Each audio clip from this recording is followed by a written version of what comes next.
Hello. Hey y'all, welcome to Art Autopsy. I'm going to give it just a few minutes to get people a chance to join in and then we will get started. Hey Jennifer, hey Liz, thank you guys for joining. Anybody else who's joining, just sign in and say hey in the chat so we know you're here. Okay. Well, I guess we can go ahead and get things started. Let me adjust my camera here just a bit. Actually, I have a second camera that I record the high resolution version for the time lapses and stuff. So I got to get that started, and let's lower that down. Okay. There we go. So first off, welcome to Art Autopsy. I'm Clint Carney, your host.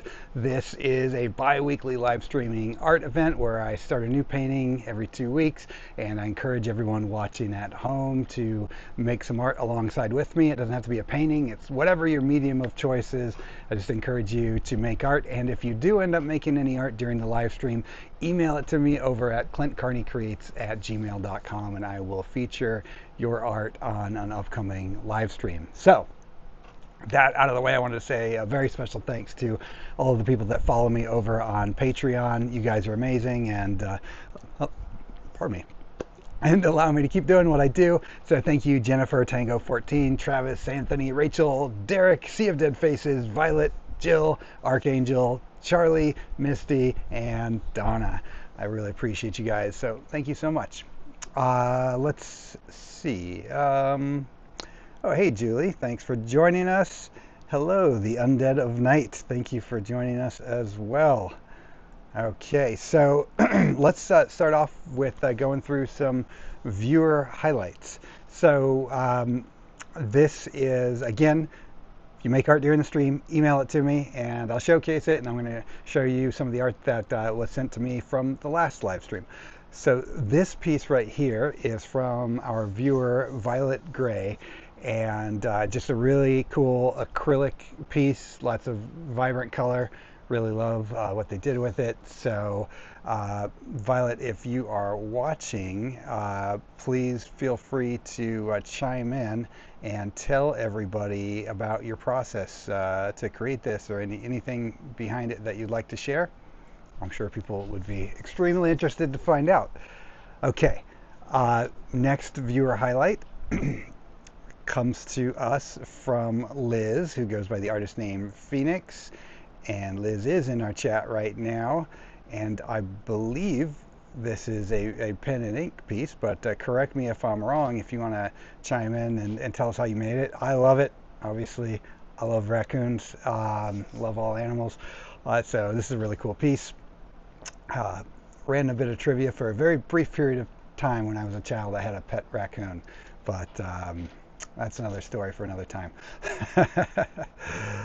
Okay, anyway, so again, thank you, Violet. Thank you, Liz, for submitting your work. It means a lot to me that you guys participate in the live stream. So anyone else who wants to submit their work that they work on, it is clintcarneycreates@gmail.com. Just send me a picture of what you're working on during the stream. Okay, next, just another quick promo. Basically, clintcarney.com is the hub for everything I do right now. So I've got a bunch of brand new 8x10 canvas prints up, open edition, to keep kind of the price down on those. But if you ever forget how to find this YouTube channel or my Patreon or anything like that, just go over to clintcarney.com and it is all linked. So also, for those of you, not everyone I know can afford to support on Patreon, but I do also have a free tier. So if you want to sign up for the free tier, then at least you can get notifications for live events such as this and whatnot. That being said, there are a couple events that I have coming up I want to tell you about real quick, and then we'll get into making some art. So on August 30th, I'm going to be participating in the Hyena Horror Market. This is a smaller size convention put on by Hyena Gallery. It's hosted at the Mayflower Club in North Hollywood. It's a really cool event, and it is absolutely free to attend. I'll be vending. I'll have a lot of art and masks and music and movie related stuff as well, and there's just going to be a bunch of really cool vendors and special guests. So check that out, August 30th. And on that is during the day, and then at night, Slashback Video is reopening up in a new location, and this is going to be on Melrose Boulevard in Hollywood, and I'm going to have a new piece in there as well. If you're one of my patrons, you're going to find out all about that and how that shapes up. That event is not on my events page yet on my website because I just kind of booked it recently, so I'll be adding that. And then in October, I am going to be part of a tribute show to David Lynch called A Fish in the Percolator. It is an art show hosted at the Last Bookstore in downtown Los Angeles. It's curated by Chris Dinsmore, who is an amazing artist. He goes by The Creep is his artist name, and although he's not a creep at all, he's a very lovely man. Okay, that's it. Let me show you guys the recent paintings from the last art autopsy so you can see how they're shaping up. Okay, let's see. So this is the painting yet to come. So 2 art autopsies ago, I fell behind on the painting because I had a lot of things going on painting-wise and other projects. But I finally finished up this piece from 2 art autopsies ago. It's called Monstrosity, probably accurately titled. It's a fun piece. Really just tried to push, keep trying to push it, the boundaries with my color palette, just trying to expand on the colors I have available and try to make things pop and get them interesting. Now, the painting that I started at the last art autopsy, I regret to inform you that it's not finished yet. Still, I've tried very hard to finish it in time, but I got a little backed up. So it'll be finished before the next one, but I am going to show you how it is shaping up so far. So it's coming together pretty well, but I don't know how well you can tell on streaming.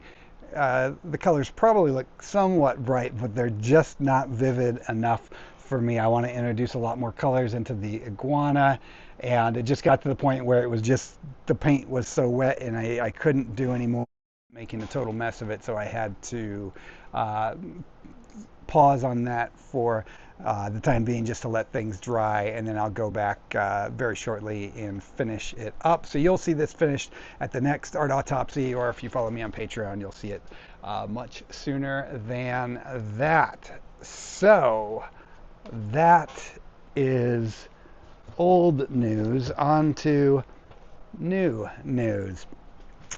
I gotta check in with the chat every once in a while, see how you guys are doing.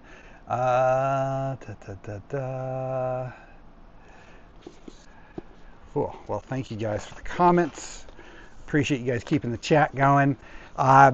So this time I decided to once again pull from the archives of my sketchbook and find a sketch that I thought was interesting and could turn into some sort of a painting. Now, I showed this sketch to my wife, and her reaction was, "What the fuck is that?" So, so I'll show it to you. Here it is. I'll try to get it close to the camera. It is just a weird little, ballpoint pen sketch from years ago. I didn't put a date on it, but if I flip around in here, I'm trying to find a recent date. I don't have one. I would guess it's 10, 15 years old. Oops, I just lost the page. Anyway, I thought it was an interesting one that would be fun to explore in a painting. It is a bizarre piece, but so is so much of what I paint, so I figure it would fit right in, as long as I can find the page again. I have many sketchbooks filled with many random weird things, so I never lack for something to draw from. Okay, I'm going to set this up off camera over here so I can look at it as I work. And that's where we're going to start. Okay. How are you guys doing today? To start with, I toned the canvas, with my usual gray-green. Again, we do our underpaintings in acrylic just for these live streams, just to move things along and get things to a point where they're looking like something early on, so you guys don't have to sit there and watch me noodle and with oil paint while it dries. So yeah, I'm just starting out with some basic acrylic paint, and then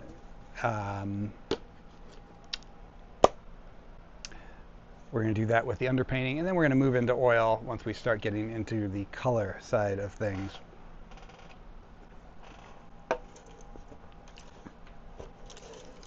Elizabeth says, love this color palette so far. Thank you. I assume you're referring to the zombie with the lizards, but even if you're not, thank you for whatever you're referring to.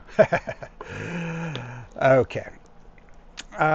So yeah, I'm just going to start sketching this in. I'm not going to try to be too precious about adhering to the drawing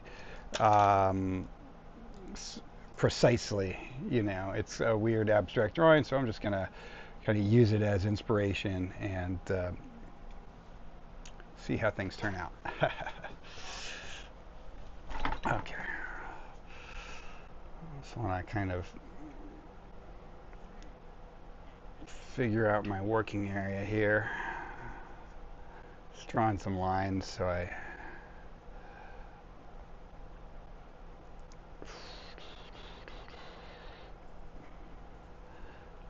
have a basic understanding of what I'm working with.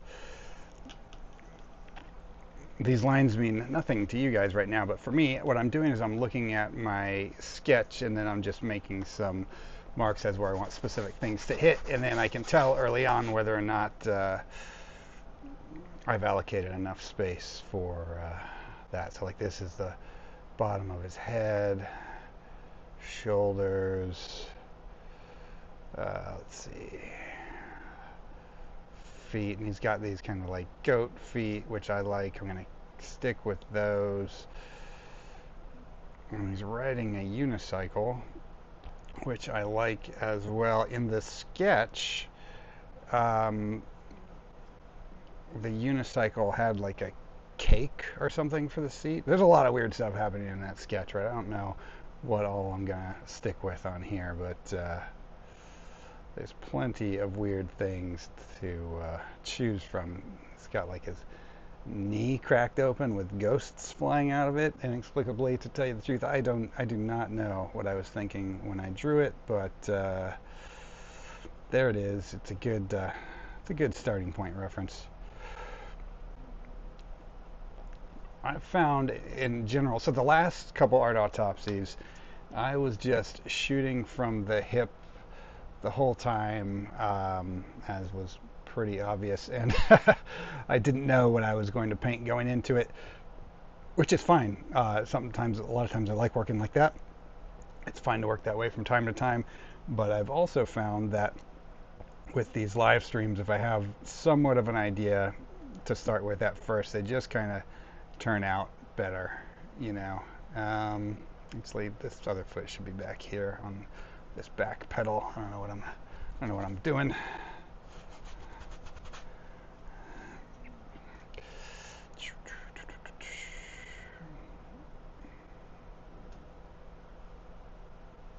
So this one's up.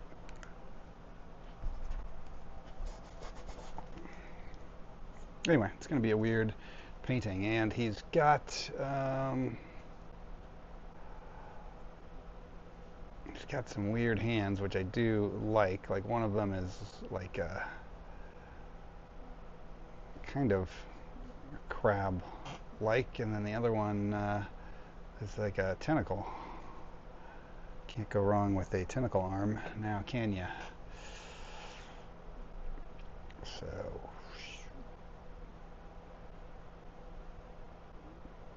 and I am going to keep the ghosts. I do like those ghosts in there in the sketch, but I'm going to have them not emerging from his knee. Again, I do not know what the intent was when I drew that. It's too long ago to remember.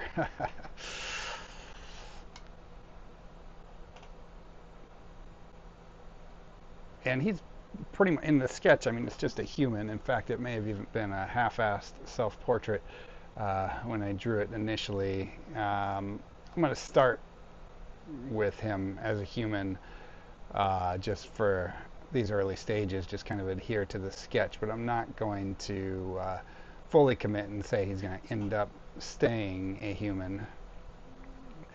You just never know on Art Autopsy what kind of animals will make an appearance. And I got some of this gray-green left in here, which I can just use as an eraser to cover up bad lines.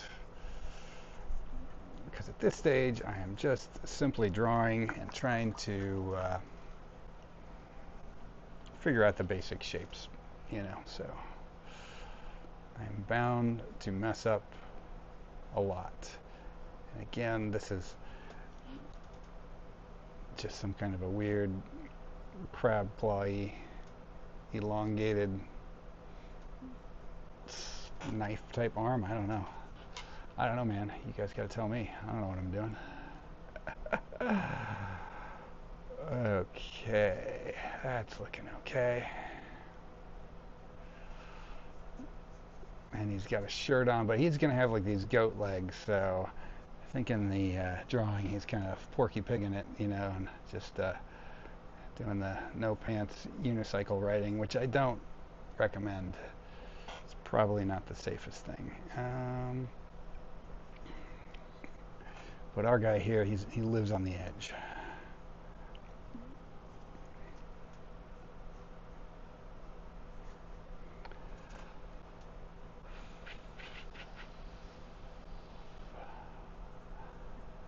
So is anyone at home working on some art during the live stream? If so, tell us in the chat. So, and tell us what you're working on if you want to divulge such things to the public at large. I'd be curious to hear what everyone's working on these days.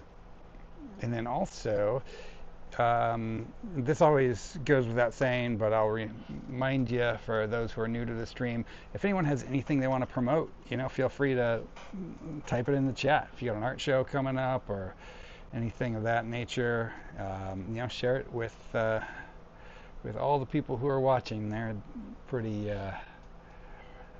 cool bunch of people that tune in for this show, if I do say so myself. Okay. So I'm feeling okay about that. Let's see. I'm just trying to think of. I have a couple ghosts. One over here, another over here. Maybe they're one ghost, just two heads. Two ghosts, one head. Wait, one ghost, two heads. That's better. Yeah.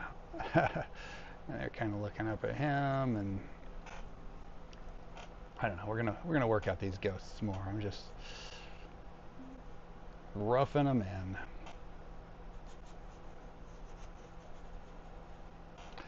in. And in the sketch, he's kind of running over a demon, like a little mini demon. But I'm thinking that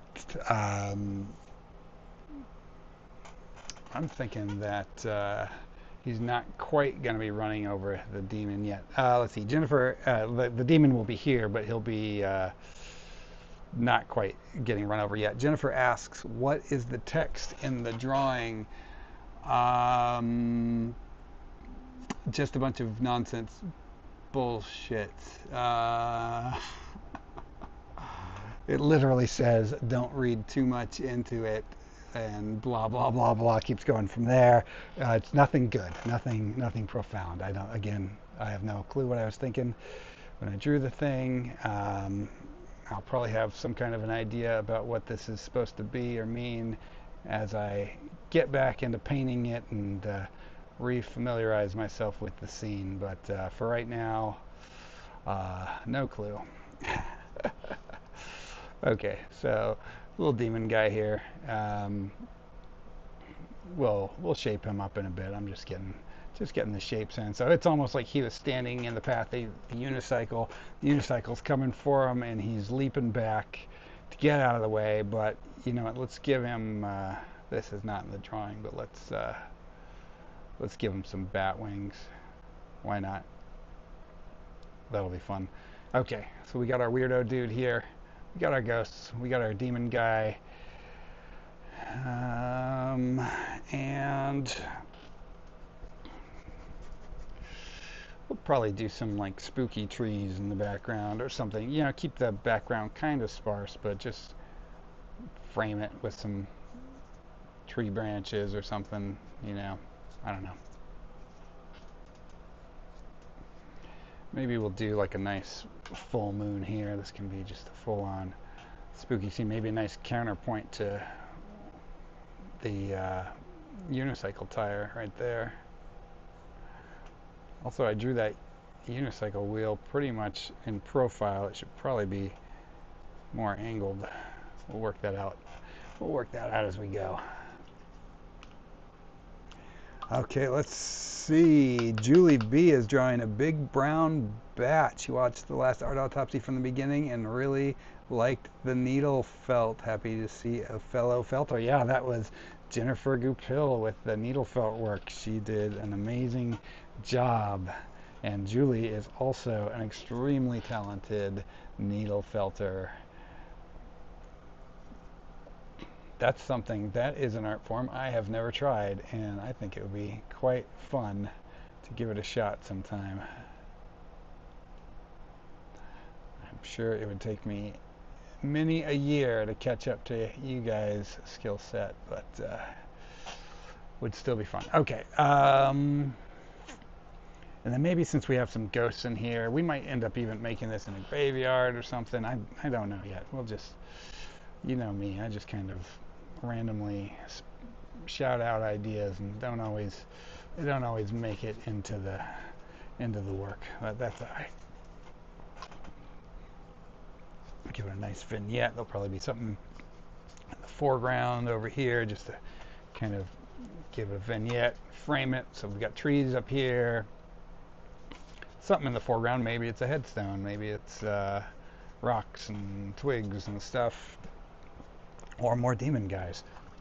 So there we go. That's our starting sketch. Let me show you again the book just as a reference. That was the original sketch, and then this is kind of what it's going to be like, still using that as a reference. Oh, you know, one thing that I left off that I really like from the drawing is he has like a angler fish light growing out of the top of his head and coming around and kind of guiding the way. So I think I'm going to at least attempt to keep that in. Maybe it doesn't make it to the final version. I don't know, but for now I'm going to keep it in there. All right. So let's bring some white onto the canvas and we can start adding some light and shaping it up. The Undead of Night says the new sketch of the guy on the unicycle has a bit of a Stephen King in him. I can totally see that. Love me some Stephen King, so that was accidental, but I can definitely see what you're talking about. I'm going to, probably won't lean into that though, but you never know. Maybe it'll end up looking like him. Who knows? Who knows? I don't even know.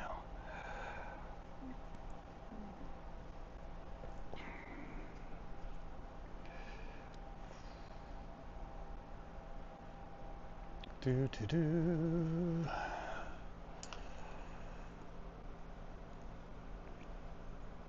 So this has been a pretty busy week for me, other than working on those couple paintings that I showed you guys. I have been working on some new System Sin material, and for anyone who's just watching this because of the art and they don't know, System Sin is my band, so that I am the singer-songwriter for. So been working on new material for that, and really happy with the way things are turning out there. So hoping to get a new single out this year. Well, multiple singles out this year.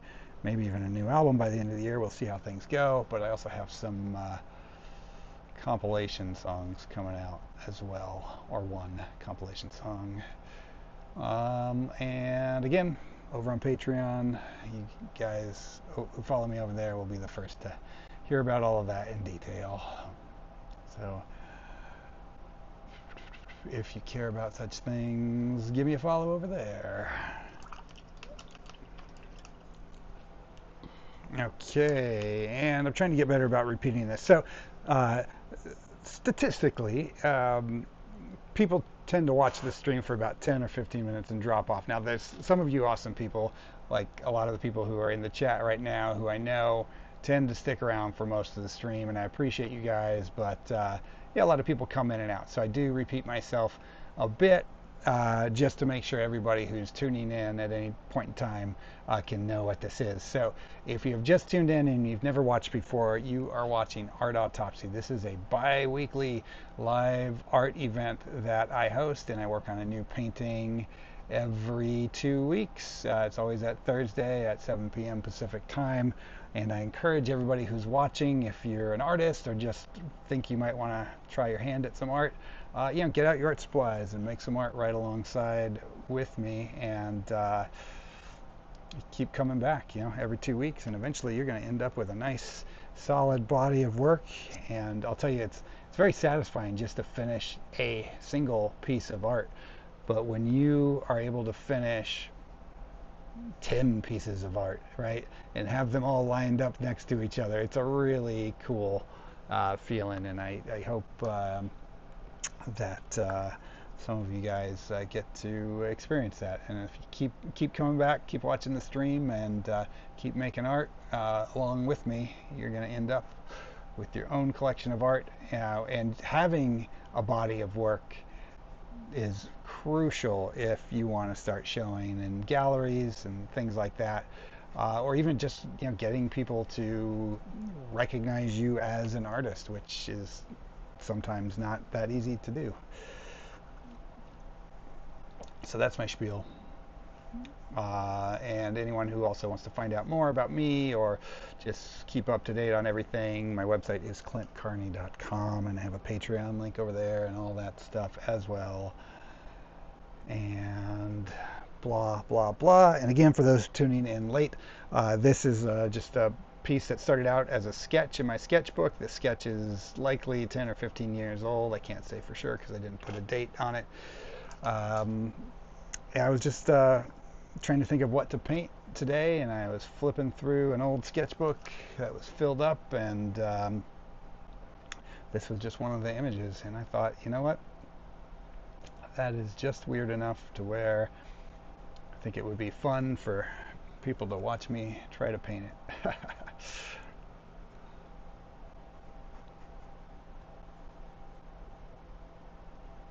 Yeah, and as much fun as I have just shooting from the hip, going off the top of my head, when you have a reference, even if it is just a ballpoint pen sketch like mine is in this case, it just makes things go faster because I'm not guessing so much. I already know by looking at the sketch what I love and what I hate about the sketch, so I'm not really having to do too much guesswork. I'm just copying over the things that I like and leaving out the things that I don't, and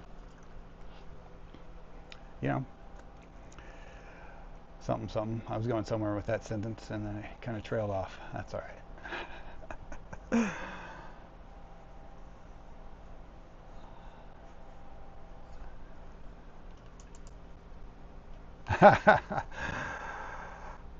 Jennifer says he should be wearing the same clown t-shirt I have on.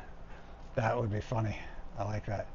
In the sketch, he's wearing a shirt that just has like a cent, the symbol for a penny, a cent. Again, couldn't tell you the significance of that. I'm sure it meant something to me at the time when I drew it down, but it means nothing to me now. So the contents of his T-shirt are still open to debate. This is going to be the moon up here, and it'll probably be a nice cloudy, spooky night overall.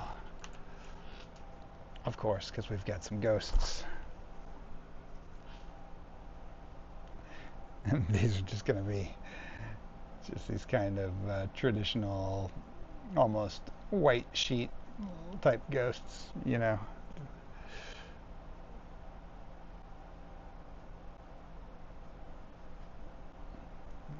I am stoked to see that a lot of places already have their Halloween stuff out.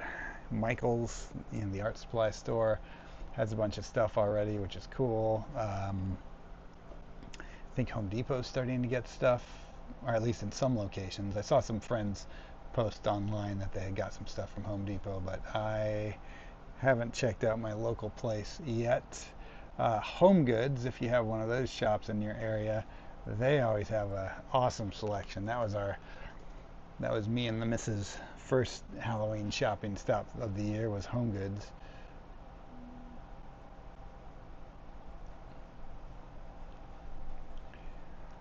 But for us, it's Halloween year round, so anything we buy for Halloween, it just kind of stays up throughout the year anyway, so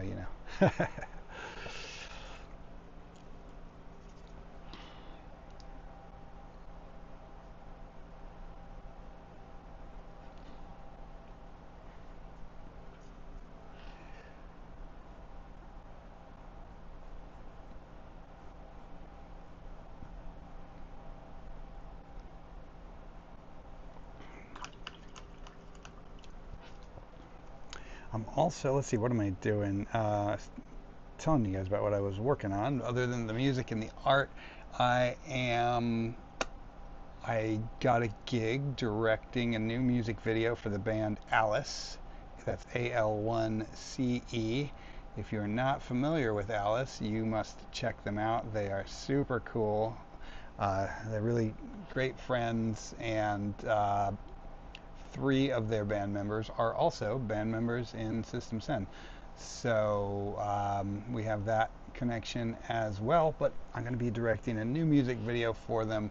The song is called Say My Name, and it is a fantastic song. Probably, well, I would say definitely, at least at this point, it is my favorite song from them. I know any fans of the band are going to be excited about that.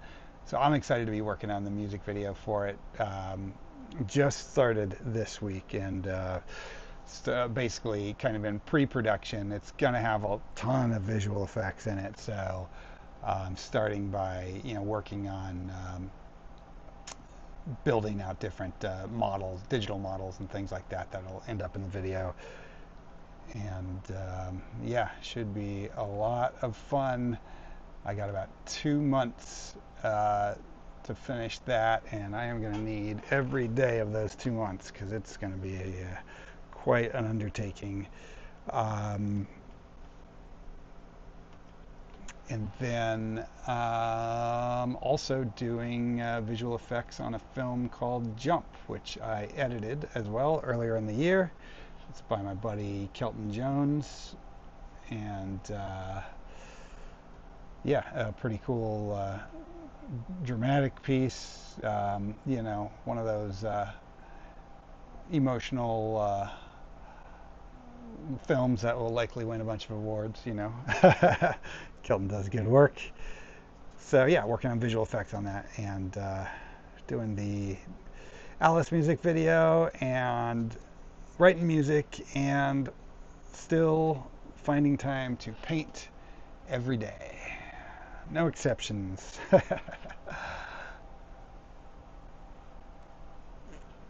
Let's see. Oh, Elizabeth has already done some Halloween shopping at Target and Pottery Barn. Oh, cool. I don't think I have a Pottery Barn near me. I think there was one, but it closed. I do have a Target, however. Uh, what did you get, Liz? Does it have cool, like what kind of cool stuff does Target have this year? And Pottery Barn as well, for that matter. I'm not above driving to another city for Halloween decorations. I got a cool like animatronic skeleton from Target a couple years ago. It has really cool movement and it's not like a realistic skeleton. It's like a kid-friendly kind of skeleton, but something about it just appealed to me. So I do like keeping an eye out to see what the big box are getting into because they too get in some cool stuff. Now my quota on animatronics that I can fit in my house is probably but not definitely pretty full. So I probably won't be buying any new animatronics this year, but that doesn't mean I won't be making some new animatronics. I feel like I can justify it more if I make it myself than if I go and buy it. So we'll see. We'll see if the time gets away from me or not.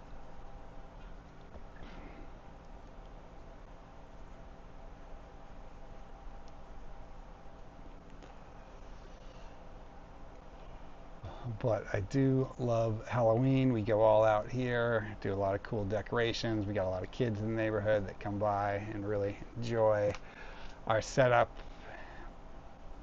It's a big day for us here over at the Carney household.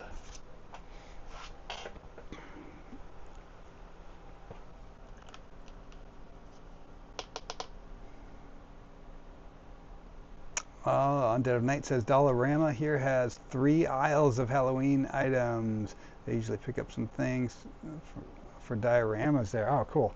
I don't have a Dollarama over here. We have another similar store. I want to say Dollar Tree or something like that, but that might be closed now, actually. I don't know. But that's a good idea to check those stores because you never know what you can find.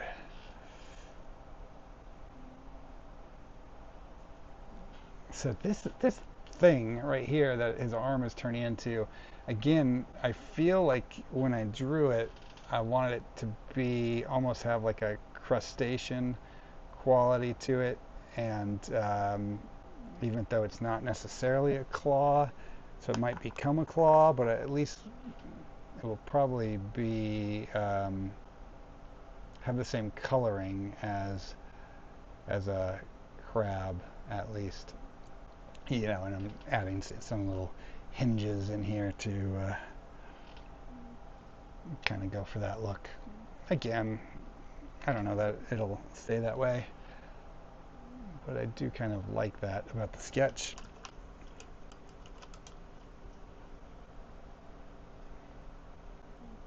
Let's see. Liz from Target, they have a cool skull wall plaque and moss and mushrooms and also a wreath and tabletop piece. Cool.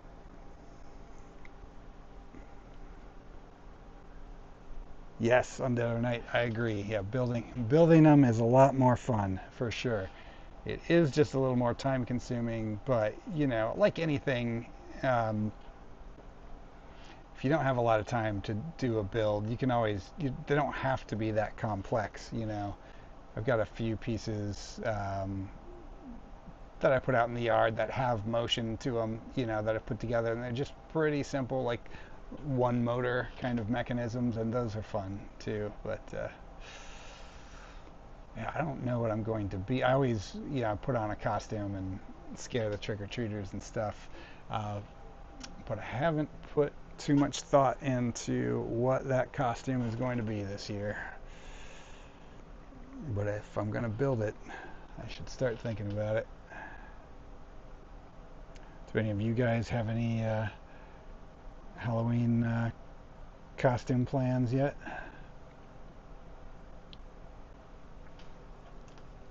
Oh, anyone in LA, and there's at least a couple of you in LA, I know. This Saturday at the Copro Nason Gallery in Santa Monica, there is a show. They're doing like a relaunch of Heavy Metal magazine. I don't know if you guys are familiar with that magazine, but it was been around for a long time, and it always featured amazing art. They did a whole like cartoon movie based on it and so forth. Anyway, they're doing a relaunch of the magazine, and they're doing like a art show related to that with a ton of really cool artists. So that's going to be this Saturday. I'm going to be there at the opening. I don't have a piece in there. I'm just going to go because I want to look at all the awesome art. So if anyone else goes, I'll be there. And say hi.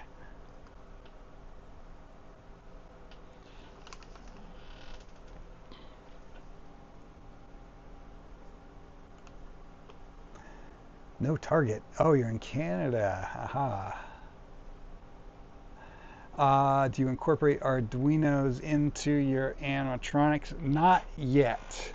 Um, Eventually, I'm going to have to as they get more complex, but for thus far, I've been keeping them pretty simple. So I'm not doing that yet, but probably in the future, I'll go down that rabbit hole.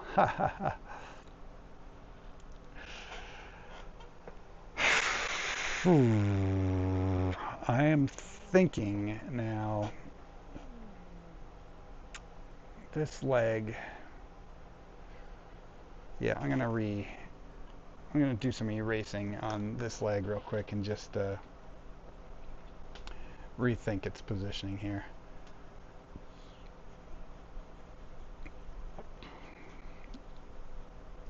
That's what's nice. One thing that's nice about doing the underpainting in acrylic, it's real easy. It dries so fast you can just paint over the top of it, and then the layer you paint over the top of it will dry pretty fast too. So if you want to redo things, it's really not that much of a hardship. Okay, let's see.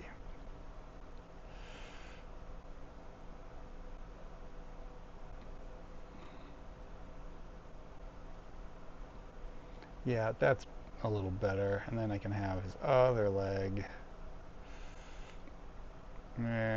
Still not. It's alright. I mean, it's not like it's a human anatomy anyway. It's a animal, random animal leg here with a hoof on it. So I guess I don't have to be too precious about it. I just want it to look like it is in a somewhat believable position. I think I just made that worse. Don't you love when that happens? Okay.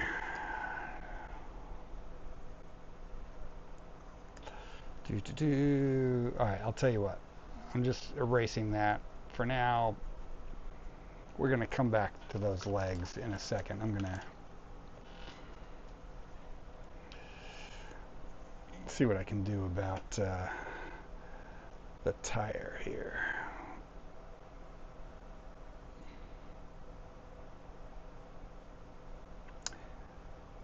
Random question. Does anybody who is watching actually ride a unicycle? For the record, I do not. I would probably die immediately the moment I tried to balance, but it is a skill set that I think is cool for those that can do it.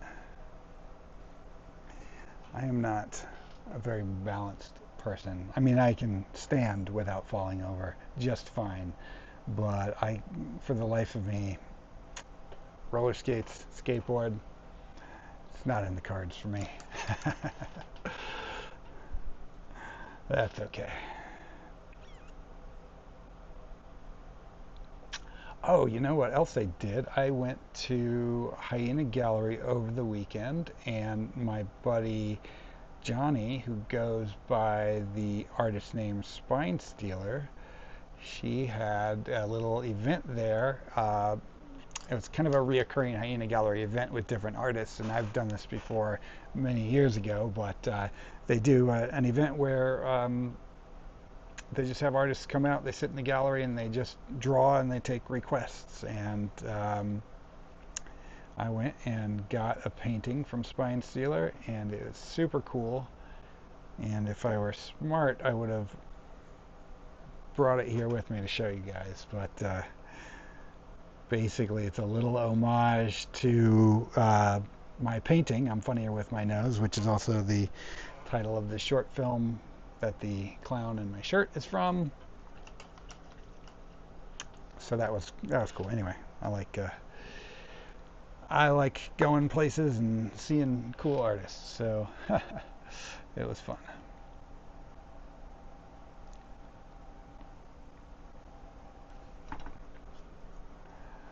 Um, I guess I'm just going to go pretty basic with the spokes here. I know that like bicycle spokes kind of cross over in weird ways that I'm not even going to attempt.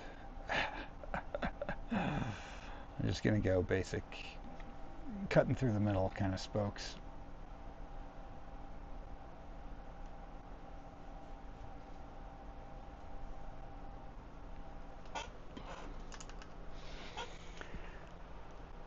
All right, let's fix his stupid leg.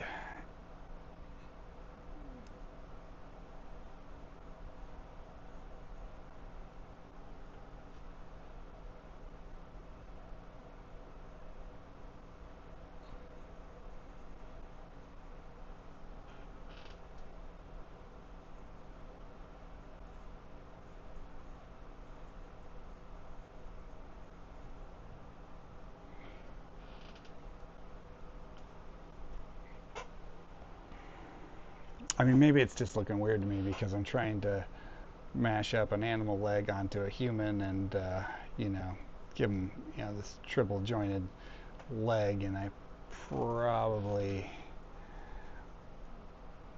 the sketch looks okay, though, where I did it. I just seem to be not translating it that well in paint, but I'll get there. I'll get there with it eventually. You know what? I think that's it too. I think in the sketch, yeah, I definitely brought this other leg out more this way. Yeah, I don't know why I'm trying to reinvent the wheel and do it differently. I'll just stick with how I sketched it.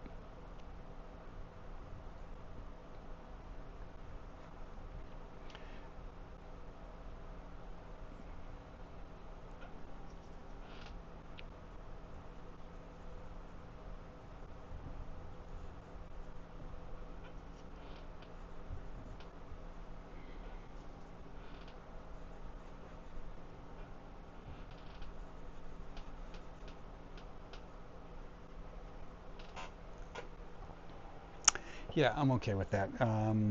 It will continue to get refined as I go along, but that is just fine for now.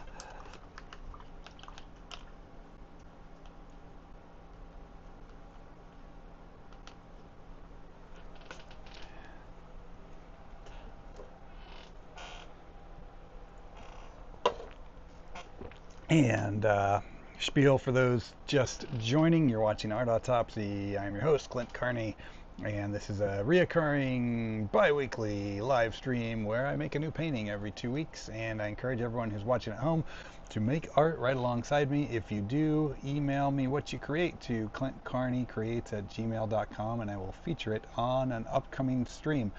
I do all of those features at the beginning of the stream, so if you want to check out the features from today's stream after we're done with the live broadcast, you can go back and rewind and check it out. We had some really cool submissions this time around from my viewers Violet and Liz, and yeah, that's always I always think it's cool when someone who's watching the stream you know, submits some art.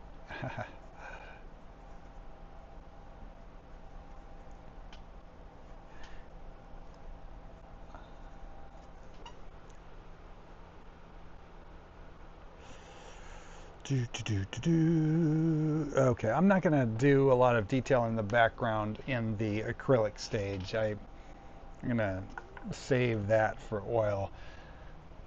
So, like,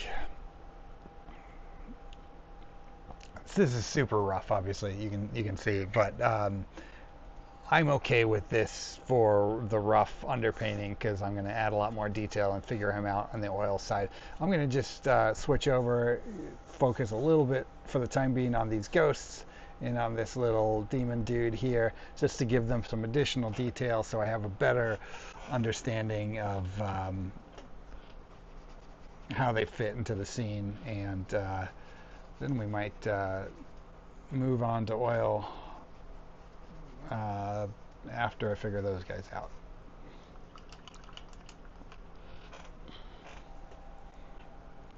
And again, this is just what we would call an underpainting. So using a monochromatic color palette here just to establish lights and shadows in the piece, and it's basically just like the sketch phase of my paintings, and all the detail and the good bits come in oil, and all of this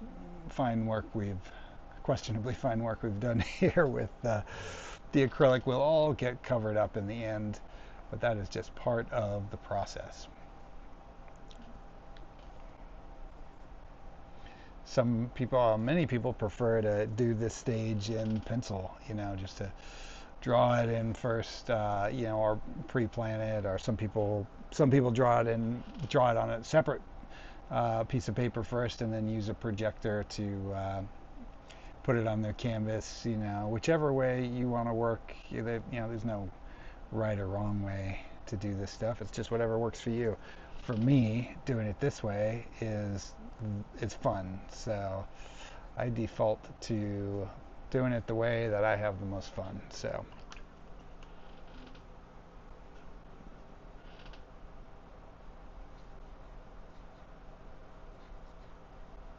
yeah, I don't know. These ghosts are just kind of a blob here, but they'll turn into something. These are going to be kind of hard to have come together in this stage of the underpainting because they're going to be translucent, and it's going to rely a lot on what I put in the background and stuff and how it plays off of them. So for right now, I'm just roughly kind of blocking them in. Think about what his little face here should look like. Almost want him to be kind of like a little Hieronymus Bosch type character,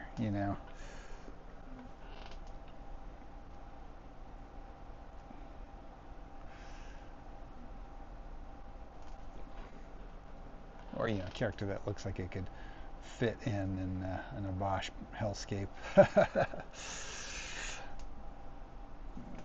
but also be kind of cute and bat-like at the same time. So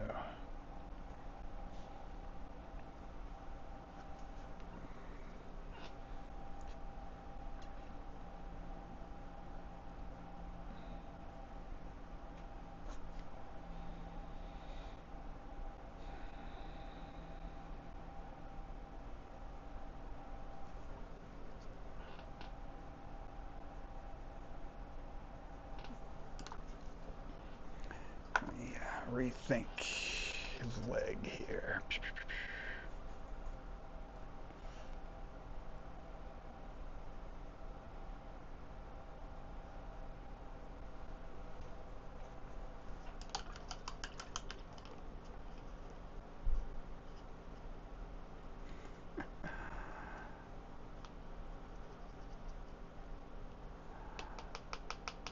Under Night says, the arm pose reminds me of a drummer. Now I want to see a live unicyclist playing drums. That would be quite the feat. I'd like to see that as well. Jennifer saw it as a drummer too in the sketch. Huh? That's funny. You know what it is now that I look at the sketch? I'm going to bring this back real quick. I was originally thinking that maybe the seat was made out of a cake or something, which maybe it is. I don't remember what I was thinking, but it also looks like a snare head, which kind of drives the whole drummer bit. So maybe that's what it is.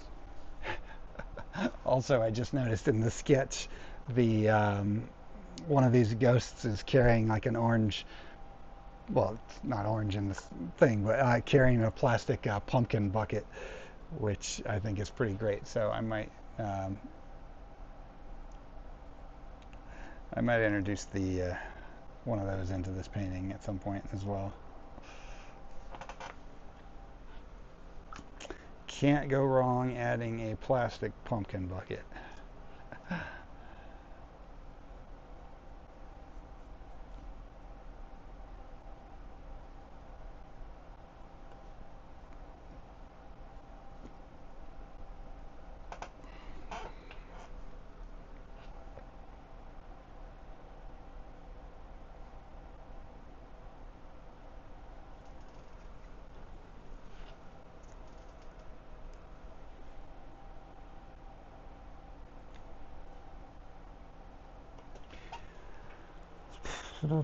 All right, getting close to moving over to oil.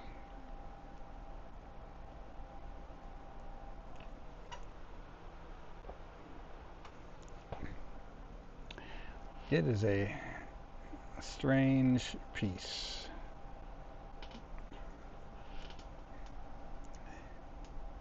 But aren't they all? Okay, gotta give him, well, I just gotta remember that he's cycling on a unicycle, so I gotta have a pedal down here, and the back foot's gotta be on the pedal on the opposite side, and blah, blah, blah, but we're gonna get into that in a bit. Let's think about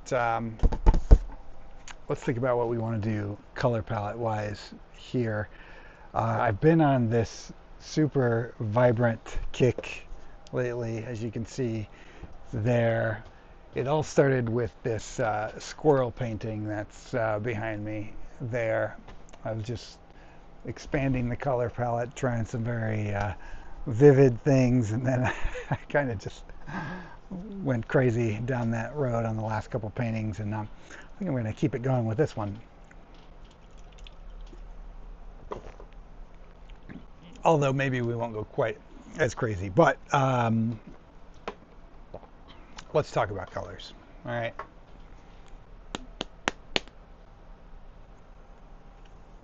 Phthalo turquoise, phthalo blue. Those are a yes.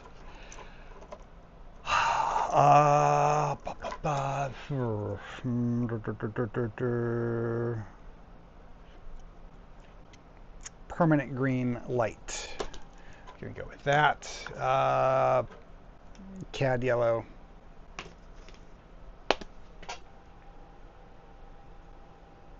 Cad red for the shirt.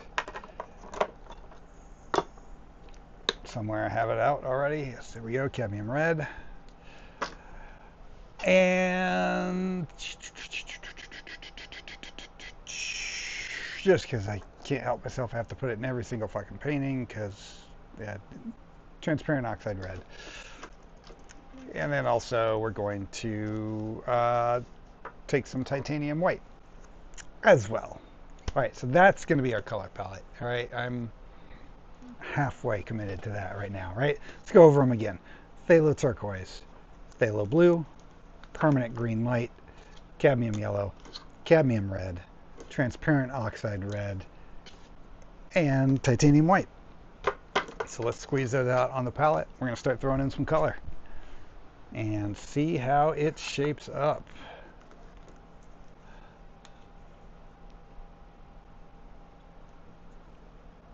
That phthalo turquoise was a new addition to my color palette with the squirrel painting. And if you mix it the right way, you can get some very vibrant turquoise out of it. And I just kind of have become obsessed with vibrant turquoise in my art now. Hence this dude's skin color.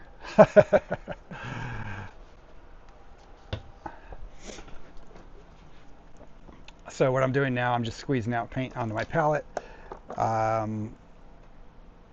And then I'm going to squeeze out some medium as well to mix it. For our medium, we are using Winsor Newton's Liquin. In this case, we're using Original. Although Chet Czar tuned in for the last live stream, and he had recommended Liquin Fine Detail. So I actually picked up some of that, and I'm really liking it for the detail stuff. It's more liquid than the original. The original is pretty viscous.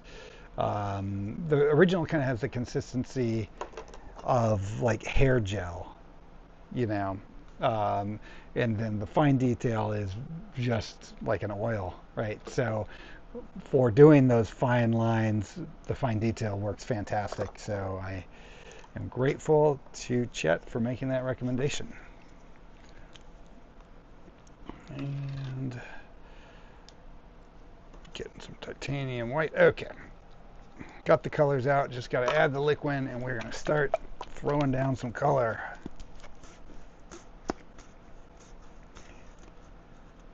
Undead of Night is working on a creep show diorama. Oh, awesome. Of the house and trash bucket, just as he said, plastic pumpkin. I was adding LED to the pumpkin in the window. Oh, that's amazing. I would like to see that, and I'm sure everyone else would too. Please, please, please, please send me a picture of that after you're done. I want to see it. And Undead of Night says, my favorite part of the art stream is when you add color and flesh out the rough sketch. Thank you. My favorite part of every painting is just the last day or two of the painting, when it's finally coming together. I've corrected all of the drawing mistakes along the way, and I'm just noodling around, adding detail, and I don't have to, once I get to the point where I at least think it's good, and I don't have to worry about that anymore, and I can just focus on adding detail. That's always the most fun part for me. But in all honesty, I like every part of the process. That's why I do it. So. Okay, I just shook my easel. I can't tell. There's a delay on the stream, so I gotta see if I messed up the framing. Let's call that good enough.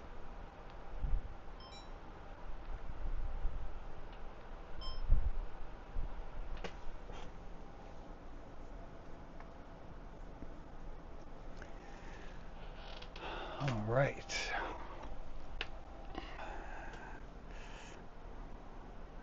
I am just going to start at the top. I'm just working on the foreground characters for now. The background, we'll work that out in a bit. But for now, I'm just going to start at the top. Start with his head, work our way down him. Then we'll move over Ghost here. See how we're feeling. If we all still have energy and are awake enough, then we'll move on to the background.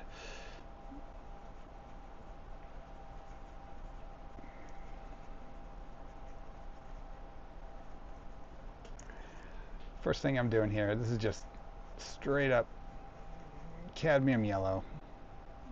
Throwing this in as a base color for his skin tone. No, he is not going to end up looking like a character from The Simpsons ultimately, but just starting out with that tone. And now I'm taking a little of this phthalo turquoise, and this is going to be the cool shadows coming in on his face.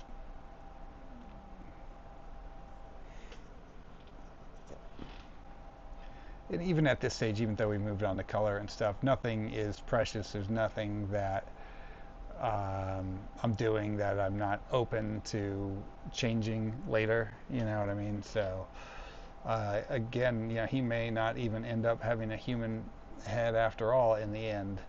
I mean, I think he will, because we've gone this far with it, but you never know. You know, as I work, the more I work on paintings, and I get different ideas for how I might want to see them, and sometimes I just will change things drastically. Um, so we'll see. We'll see what ends up happening to this dude.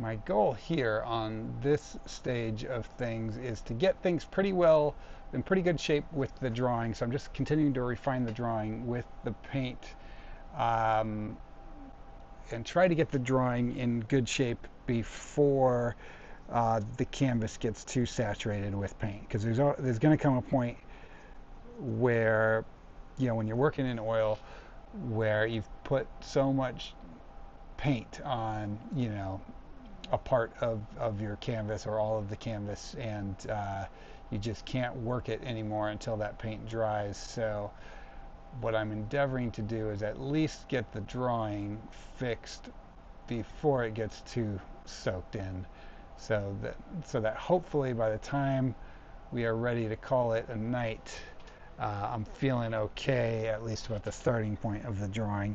And I'm just going to take a little bit of my cadmium red and thin it out with some liquid, and I'm just gonna give a little touch on his ear and nose, I think.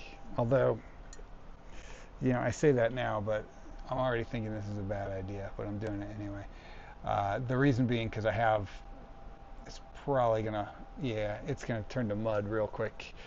I'm gonna have to, I probably will end up adding some more red to his nose, but I think if I do it now, it's just going to mess up the drawing. It's going to be too muddy. The paint, the yellow and the turquoise on there is already too wet, so we're going to have to revisit that thought.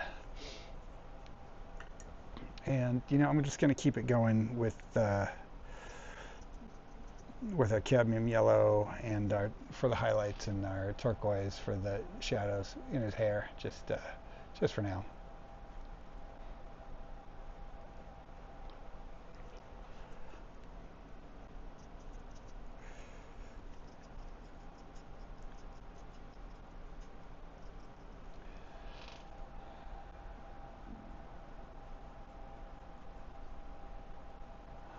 My wife and I probably told you about this in the last live stream, but it's a long show, so we're still doing it. But we are in the middle of a rewatch of The Wire, which is probably my favorite show of all time. It is just a fantastic bit of television, and just great writing, great acting, just wonderful storytelling. So we are rewatching that. We just got to season 4.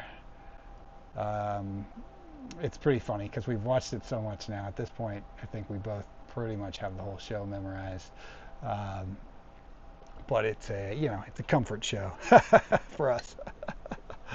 It's one of those shows where it doesn't matter bad guy or good guy, you just end up, you know, loving all of the characters in it. You know, the villains are great, the good guys are great, and you really get to see that they do a fantastic job of showing you the humanity even in the criminals in the show and stuff, and you know, just really fantastic bit of television there. Highly recommended.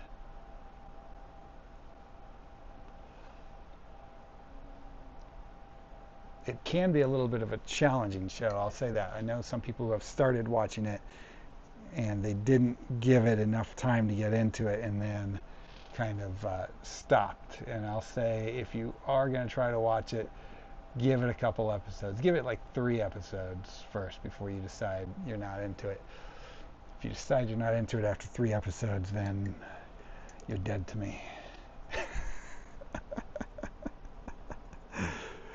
Just kidding, of course, but it's a good one.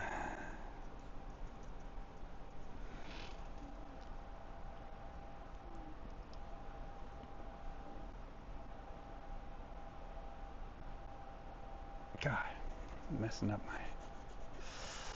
Alrighty, yeah, so this is, again, this is going to be like an anglerfish light growing out of the top of his head. So I got to think about how that's going to actually be bursting out of his scalp.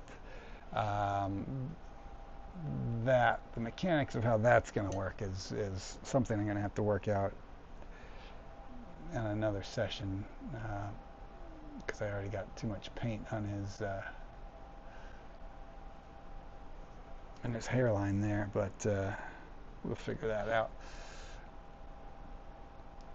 And then this, the idea here, I think, is that it's this light that is cast in that glow on him. So this will become more yellow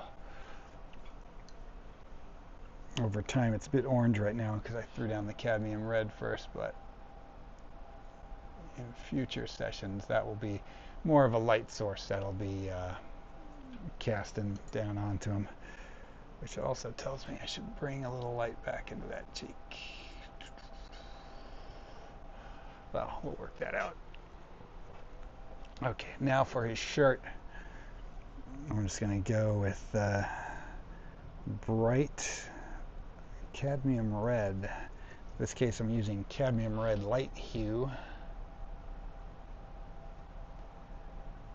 which is a bit more orange than the cadmium red deep hue.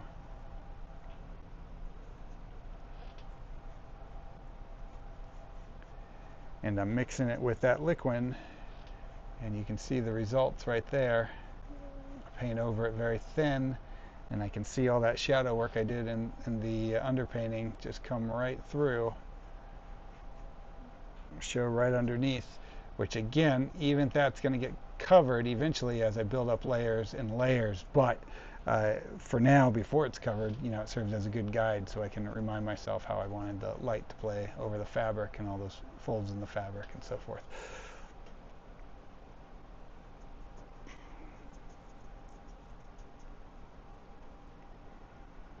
Let's see. Jennifer says, a friend once told me you have to watch 5 episodes of a show before you can say whether you like it or not. I would say a lot of times that's true. But some shows you can tell right away if they're just bad. I'll say like good shows, oftentimes you might be on the fence early on, but like if a show is just terrible, like if the writing is bad, you can usually tell immediately.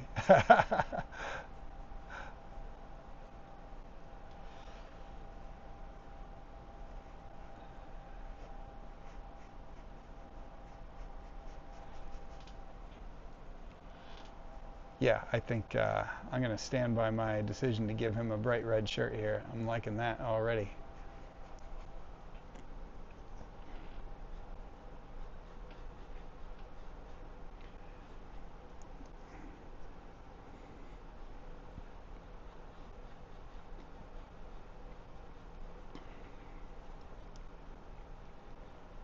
Yeah, the only thing that screws up for me, though, is that I'm going to have to lean into another color for his crab claw arm here, because if I were to go, make it red, it's just going to get lost in that shirt.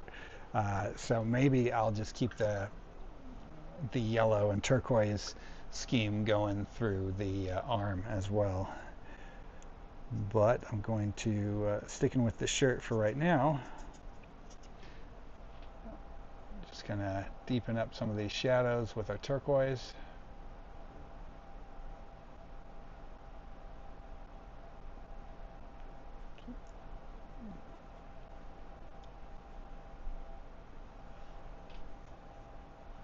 And I always keep a rag in hand when I'm working, or it's on my lap and I just wipe the brush, because when you're working with oil paint here, you got to be aware when you have too much paint on your brush and you're just muddying the waters, covering up good work. So sometimes you just got to wipe it periodically as you see that start to happen, especially when you're trying to blend these colors while they're on your canvas already.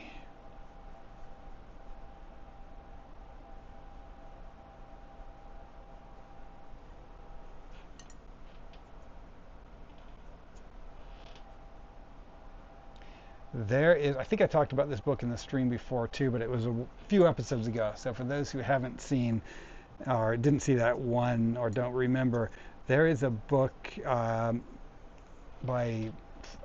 I want to say Vern Hogarth. It might be Byrne Hogarth. It's something Hogarth. Hogarth makes great art books. Just type in the last name Hogarth, Hogarth, and he's got a great series of books. But he has one in particular, of which the knowledge that I gained from that book I am currently utilizing, and it is a book on dynamic cloth, how to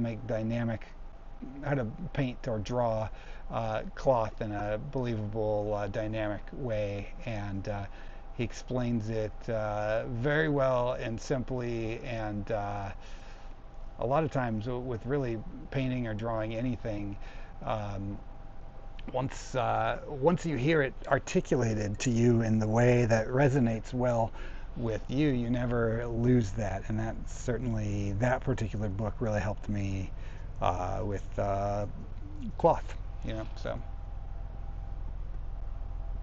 obviously, I do not claim to be anywhere near as good as Mr. Hogarth with it, but I do often think of his techniques every time I'm working on creating an image that has cloth in it.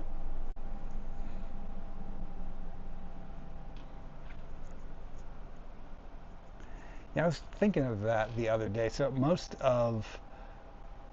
everything that I've learned in the creative world came from reading books. And I was wondering, like, do people learn from books anymore? Other than when they have to in school? Or is everyone just getting all the information on YouTube now? There's nothing wrong with that. I watch YouTube all the time and learn lots of new things, but I was wondering if the art of learning by just reading a book the old-fashioned way, is that dead, or do the kids these days still do it? What do you guys think?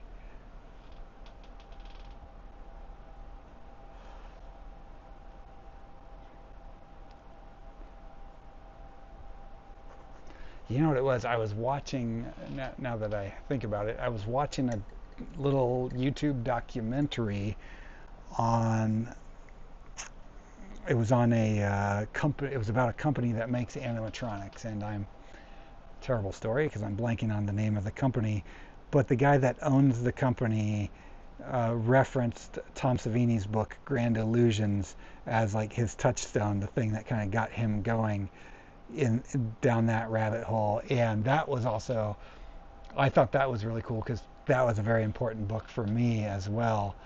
Um, but the guy in the documentary was my age, so it wasn't super surprising. But I wonder, yeah, anymore if there's like kids out there that actually, just go to the library and find a book that looks cool and check it out and read it, and then changes their life.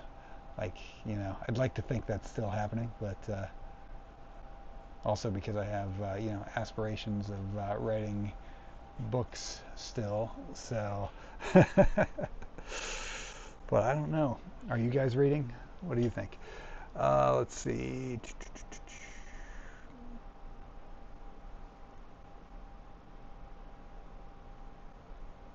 Jennifer still learns from reading. Excellent, excellent.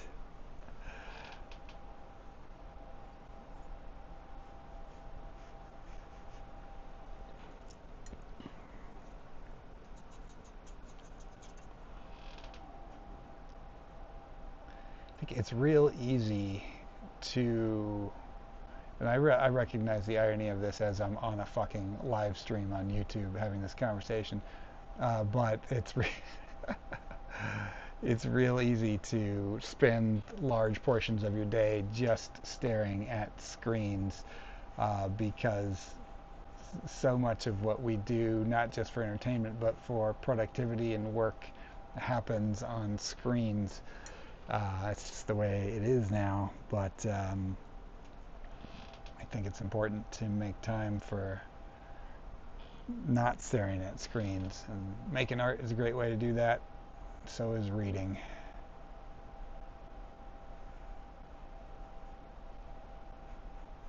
Yeah, I think that kind of works too. So this is, I'm just sticking with the colors from his skin tone for this crab claw thing here, but actually I think that works. And obviously this has to be refined. It's going to be more of a hard shell type texture, but I'm cool with how that's turning out so far in these early stages.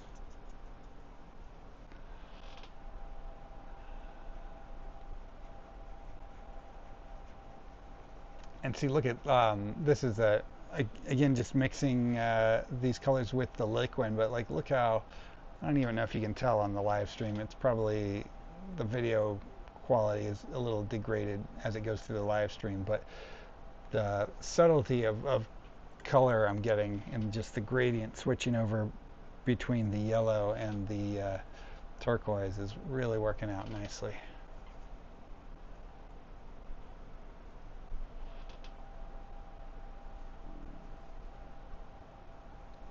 So yeah, I'm happy with that. Although I do want to maybe thicken this arm up a bit, so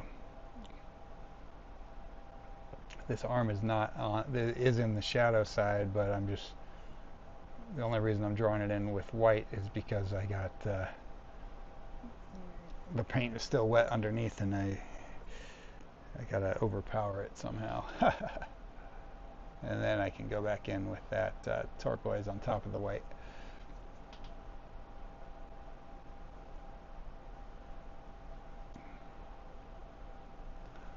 I don't even, now that I'm kind of getting deeper into the woods on this painting, I don't even know that I'm going to rely on that phthalo blue at all. I might end up simply sticking with the turquoise just to simplify the color palette a bit, and keep everything vibrant but not get too crazy with so many colors that it becomes hard to look at.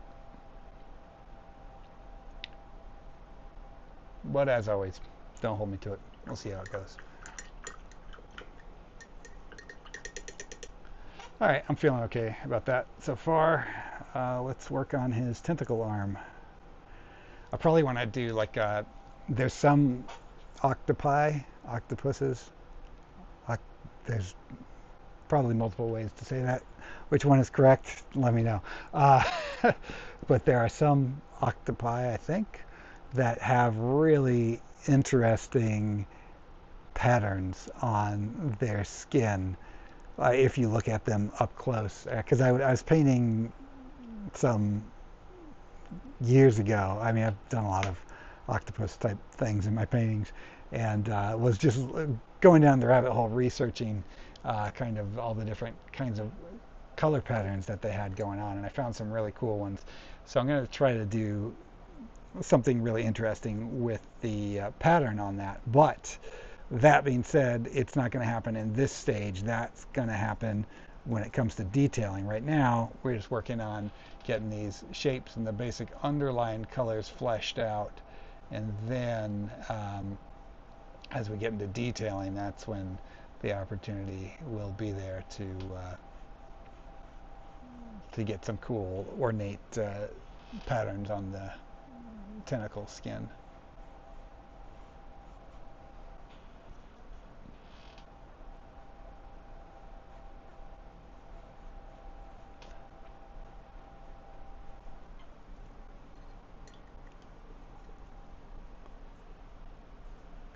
Jennifer has never actually posted any of her art anywhere. Jennifer, you need to get on that. Your art is awesome.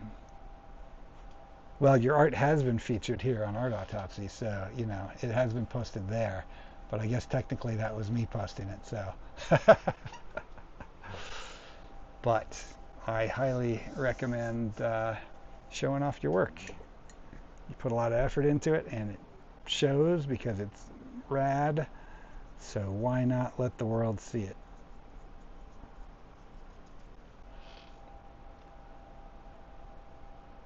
If you want.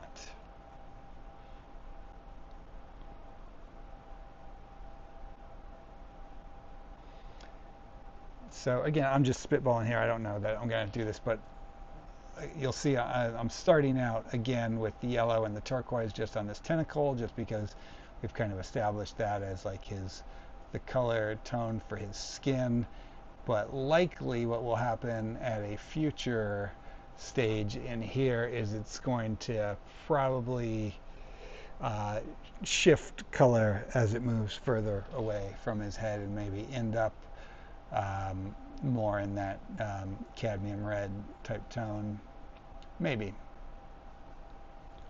Or it is also entirely possible that stays as is. You'll know when I know.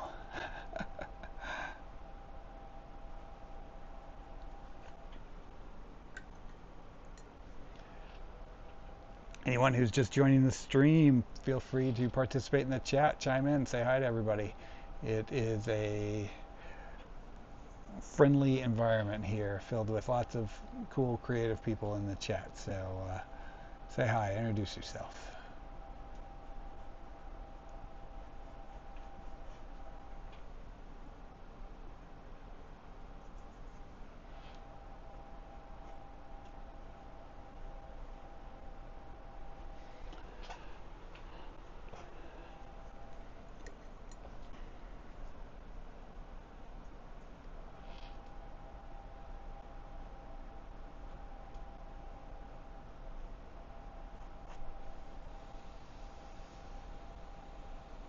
And this is just titanium white on my brush right now.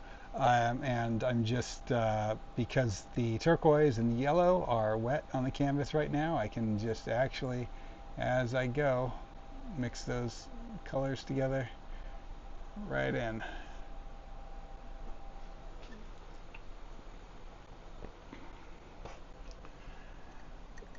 And I'm going to temporarily dip back into the acrylic just to fix this line over here on top of the tentacle, just to help refine my drawing a bit.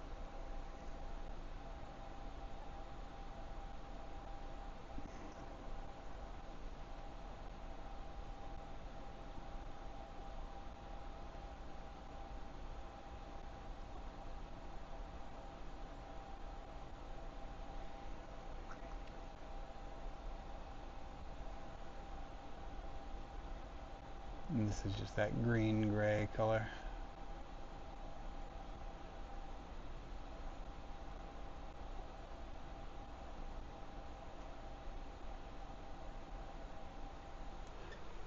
All right, good enough for now. We'll continue to refine that as the painting progresses.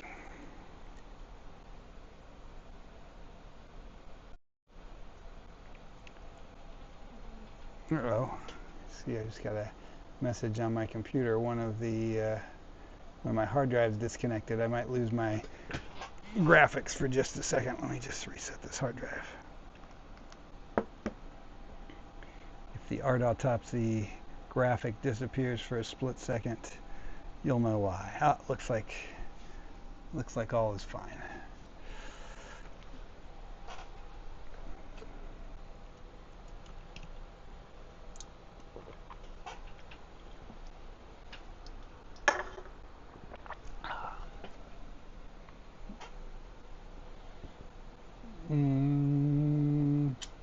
Yeah, so his legs now we're going to do next.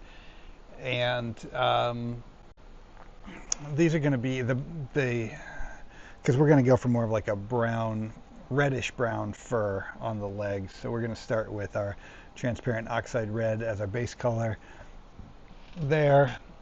Then from there, we're going to introduce some titanium white for the highlights. And then we'll go back in again with the phthalo turquoise for the shadows. So that will help tie things in. But for right now, this is just kind of a thin layer of this transparent oxide red, thinned down with liquid, and just kind of getting it all across the legs. Now eventually, these legs are going to require a lot of detail because they're going to be, it's animal fur, so I'm going to have to paint in those, the fur texture onto it. But that is for another session at another time. We're not there yet.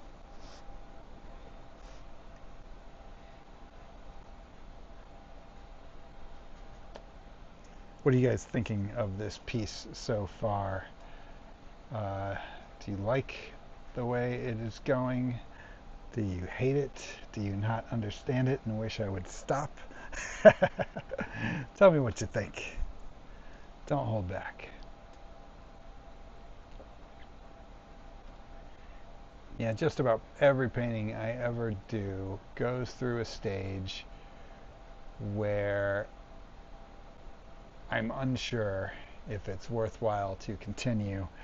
But the more, I always try to work through that. Keep painting till you don't hate it is the saying of the day. And although I will say that this one I'm liking it already. It has not hit a stage where I am annoyed with it yet. I think it could end up being pretty cool by the time we're done.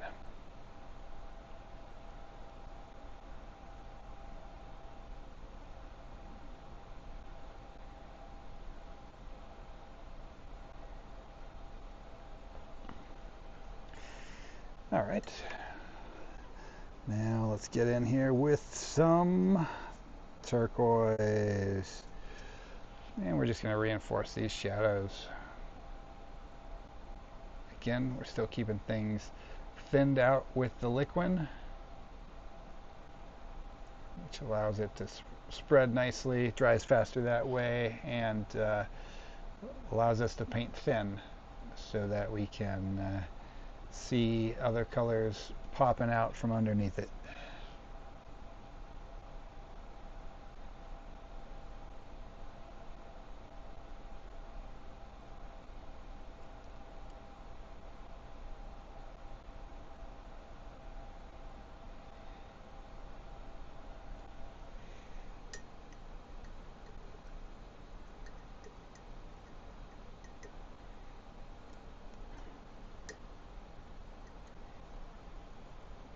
Elizabeth says, looking good. I love the ghosties and the winged guy. Thank you. Jennifer says, I love the little demon figure. I hope he avoids getting run down by that unicycle.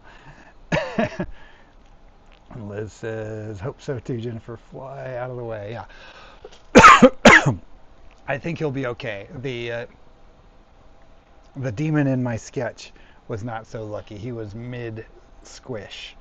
And I felt bad for him, so I thought this guy, the one in the painting, is going to have a little better luck, a little better time at things.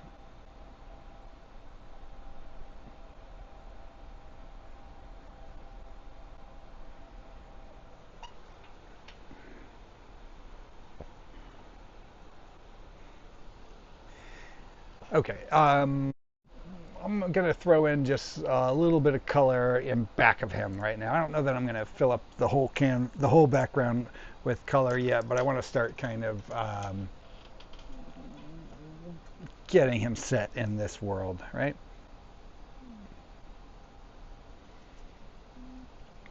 And most of our background is going to be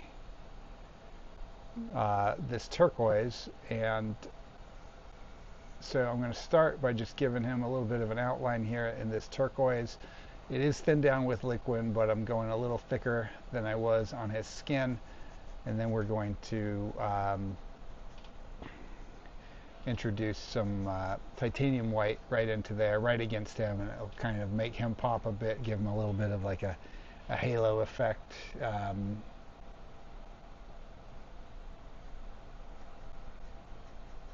And I don't know, where all the background, exactly what's going to happen with all of the background. So I'm not going to go too crazy with the background yet, but I think it just is it's going to help just to start to cement him in this world a bit.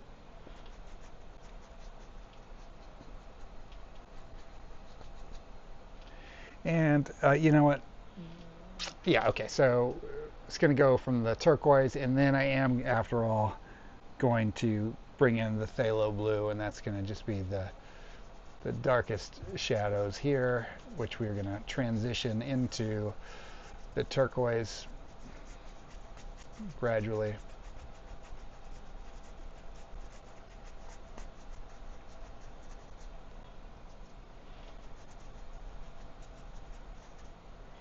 I think that works nice. Transition.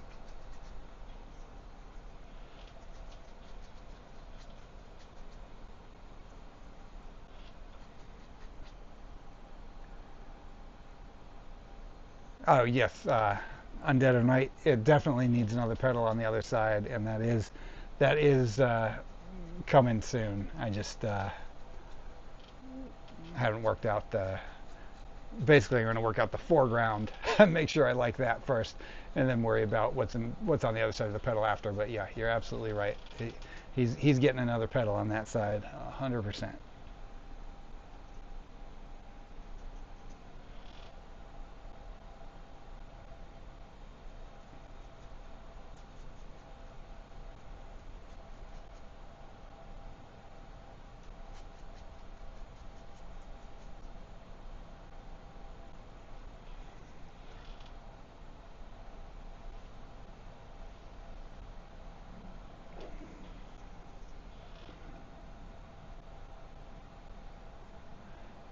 You know, you guys have probably seen before. I mean, I've showed you these. I use these angled brushes quite a lot.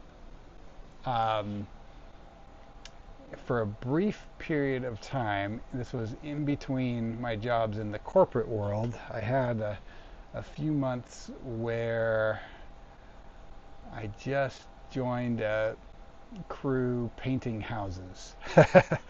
um, for a job, for money, and the guy, the lead painter there, did all of his work with, or a lot of his detailed work with these kind of angled brushes. I mean, he was using bigger brushes because we're painting houses with them and stuff. But I was struck by his ability to get such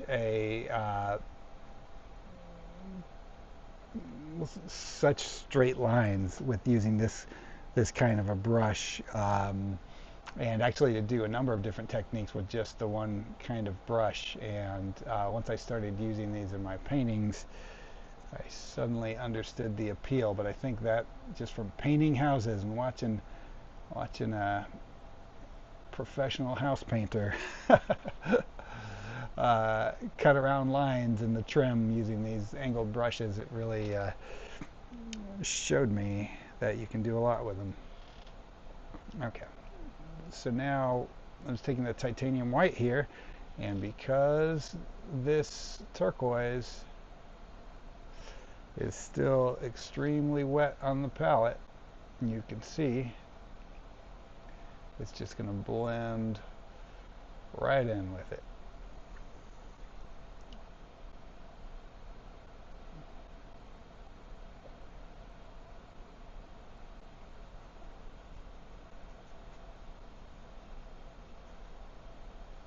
Just kind of work it out and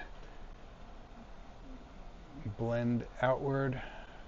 From there, I want to give him a little glow around him to make him pop. And I'm even going to go in and add more white and work it back out again, just to create even more of an extreme gradient. But sometimes you got to do this in a few different stages.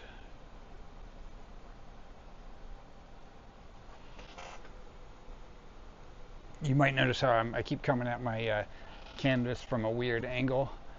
That's because the liquid is extremely reflective, and if I look at it straight on, just the angle of the light overhead, all I'm seeing is a glare. So we kind of got to, just to get around the glare for right now until that liquid dries and mellows out, I kind of have to look at it from this weird angle.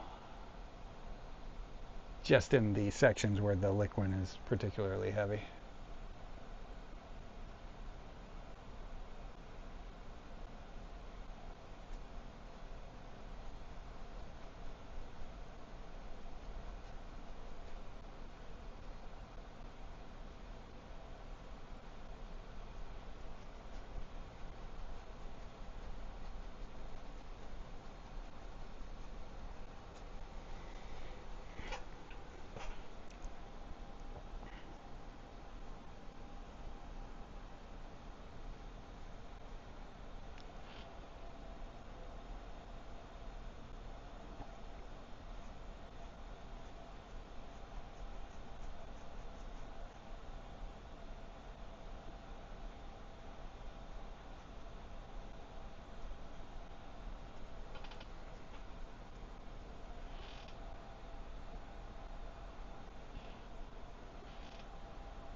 completely off topic here, um, but I recently learned that there are more than 3 RoboCop movies. A friend of mine, my buddy Joe, gave me a bunch of his VHS for my collection, and in it there was a VHS called RoboCop Crash Burn, which I had never even heard of before. And as it turns out, it's part of a series of 4 additional RoboCop movies that were, made much later and certainly of lesser quality than the Paul Verhoeven original, but it was actually pretty fun. It was almost like a Sci-Fi Channel original version of RoboCop. In terms of the quality, it had kind of a made-for-TV-ish vibe to it. But yeah, more than 3 RoboCop movies. Who'da thunk? I don't know if any of you give a shit about RoboCop, but I love RoboCop.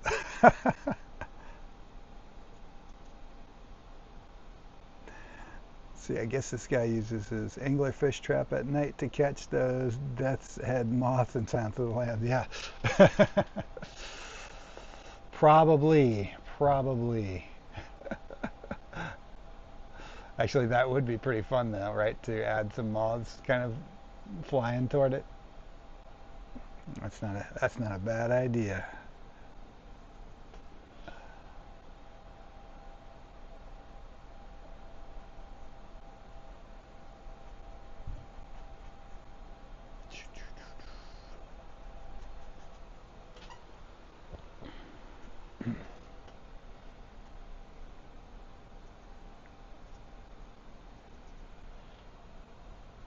I'm even going to work in just little bits of light just to break up this background a bit.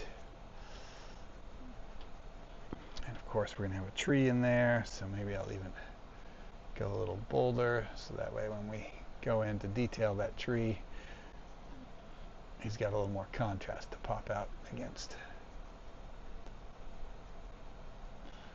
Make this back a little foggier.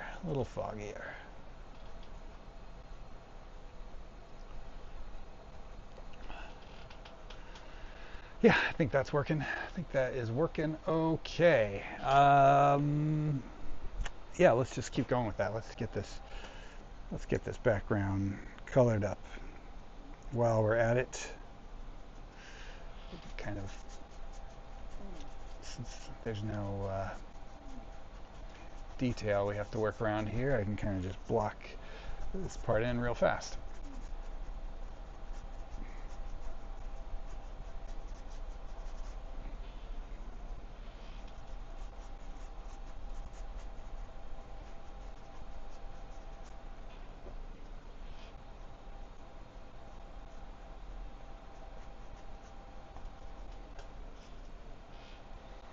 Of course, we're going to add white around the moon too and let that be cast in a glow.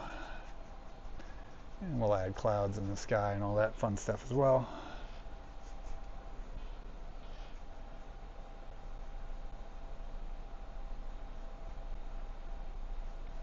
So the reason I randomly brought up RoboCop, by the way, is because I'm staring at the RoboCop VHS. They're right in front of me as I paint. That's why I thought of it.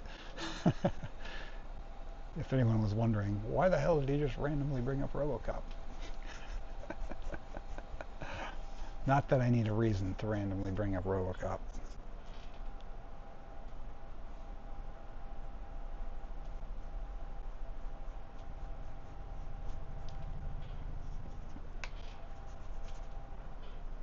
Oh, and along those lines too, I recently just discovered that there is like a VHS store in Burbank called Be Kind Rewind, and I was in Burbank getting some art supplies last week or the week before, and I drove past it, stopped in, and they had an amazing selection of VHS. So I don't know if there are any other VHS nerds out there watching, but if so, and you're in Southern California, check out that shop. That's pretty cool. Good prices too.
Liz says it's giving me Dr. Seuss vibes. I'll take it. Undead of Night says there was an animated show that had a Hobocop character. Or is that a typo? Did you mean Robocop? But Hobocop sounds fun too. Uh, they found a homeless guy asleep in the back of one of the police cars. Aha, I see. Comes full circle. Hobocop. Goat legs, no hands. I appreciate you guys keeping the chat lively.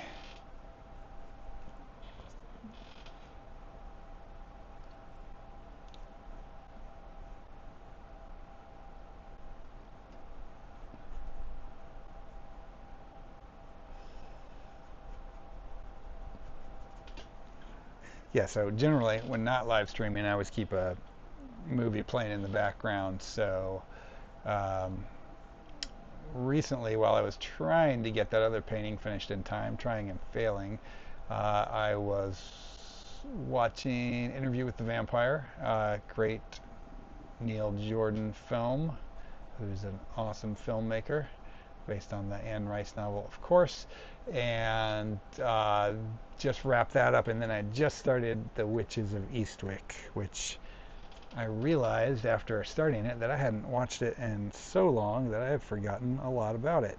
But it's got a great cast: Cher, Michelle Pfeiffer, Susan Sarandon, and of course Jack Nicholson. Pretty fun. So after the stream is over, I'm gonna resume watching that.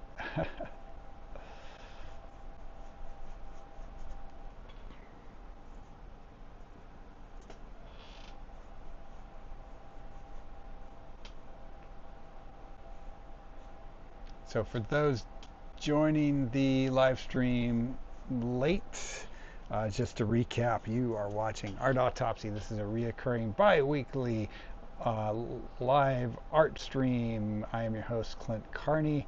I work on a new painting every live stream, so every 2 weeks. And I encourage everybody watching at home to get out your art supplies and make some art right alongside with me. If you do end up doing that and you'd like to share your art with the world, you can email it to me at clintcarneycreates@gmail.com, and I'll share it on the next live stream.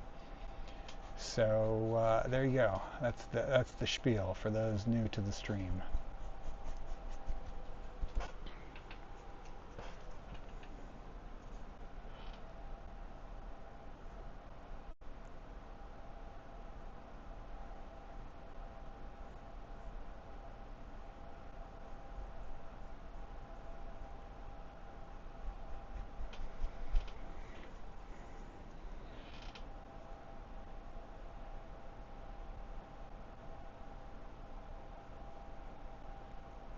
I was mentioning earlier, so repeating myself, but for those who are on, who just joined recently, that I was showing my wife the sketch of this drawing uh, that this painting is based on. And I was telling her, "Oh, I'm going to do a painting about this," and her response was, "What the fuck is that?" I think. And then in my head, I was like, "Ooh, I'm going to show her. This is going to be so awesome. She's going to like see how it turns out as a painting, and then change her tune." But now I'll go, "No, she'll probably still look at it and go, what the fuck is that?"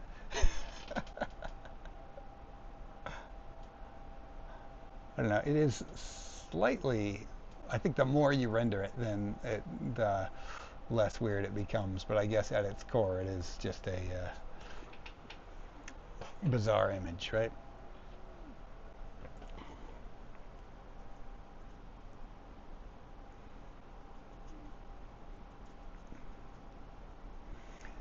Undead Knight says, I listen to new music to get familiar with the songs while I work on projects. The latest is the ACG, The Revenge of Alice Cooper, with the fantastic Graham Humphreys cover art. Oh, cool.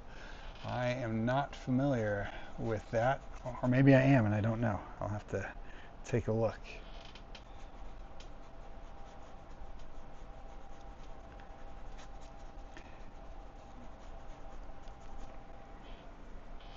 Something about, so like, when I was in my youth, before the days of the internet, when I would go to a record store, to buy music, um, a lot of times I would make my decisions about what to buy based on the cover art because you didn't always know. So sometimes, there's some bands that I would get introduced to just because they had an awesome cover. So I would just buy it to see what blindly just based on the cover art, which is, a mixed bag, I guess, if you do it that way. But I do miss. It doesn't seem like a lot of newer bands have awesome, fully painted covers like they used to back in the day. I mean, I'm not really like a big metal guy per se, but I do appreciate like all of the old Vince Locke, Cannibal Corpse album covers, or the stuff Pushead did for Metallica and Guns N' Roses and Megadeth, of course, notably, and Iron Maiden always had amazing painted covers. Although I never got into those bands, but I always loved the artwork that was um, on their albums.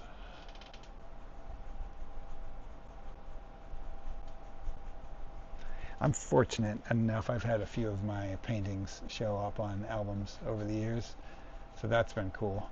But I never, like, I always thought it would be cool to be like the go-to guy for a band. Again, like with Vince Locke and Cannibal Corpse, like his art is like synonymous with the visuals of that band, like what you think of, just because they use them on all at least all the albums I'm familiar with.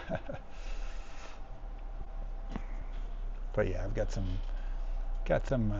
random selection of albums out there with my art on it.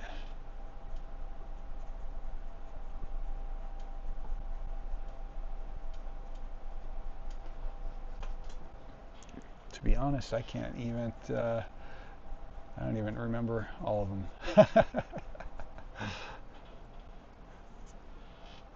I was just talking to Bill Schaefer, the owner of Hyena Gallery, the other day when I was in, and he reminded me of another album that I had used my art that I totally had forgot about, and that got me thinking, oh yeah, crap, there are a ton out there of, or not a ton, but several of my paintings gracing album covers over the years.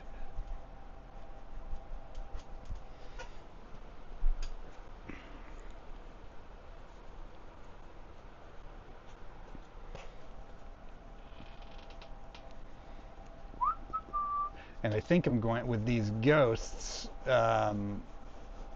even though I overlapped them with the turquoise. But again, they're somewhat translucent. I think they're going to be like that bright green that we pulled out earlier, the permanent green light. That's the direction I'm going to go with it. Let's see, Ghost always have great art on their covers. I couldn't tell you what their covers look like. I'll have to look it up, and I'll have to check out their covers and see what they look like. I'm not well versed in the ways of Ghost. I hear a lot of people talking about them, but I'm sure I've heard them at some point. I just don't know. There's a lot of bands out there, you know, that you become aware of their existence. Like you hear their name a lot and you know they're around, but you're not quite sure what they sound like. And Ghost is one of those bands for me. Where they exist, where the guy dresses up like a pope or something like that. But I couldn't tell you what they sounded like.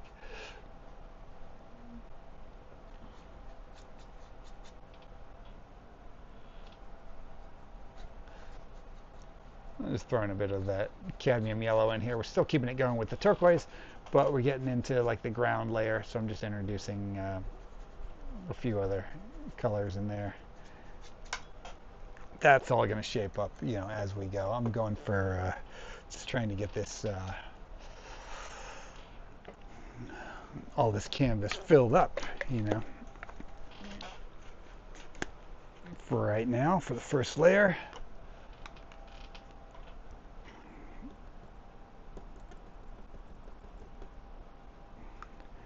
Because I didn't finish the painting from the last art autopsy in time for this one, and I was behind on the one before that as well that I finally caught up on. I'm trying to be very conscious of making a good dent during the live stream, you know, because I know it's going to be a busy couple weeks for me, and I want to not only finish this one in time for the next live stream, but also finish the one from the previous one. That is, but that honestly, that one is probably 1 or 2 sessions away from being done. It's so close. It just got to the point where the paint wasn't dry, and I couldn't get all the final detail in there until it dried up.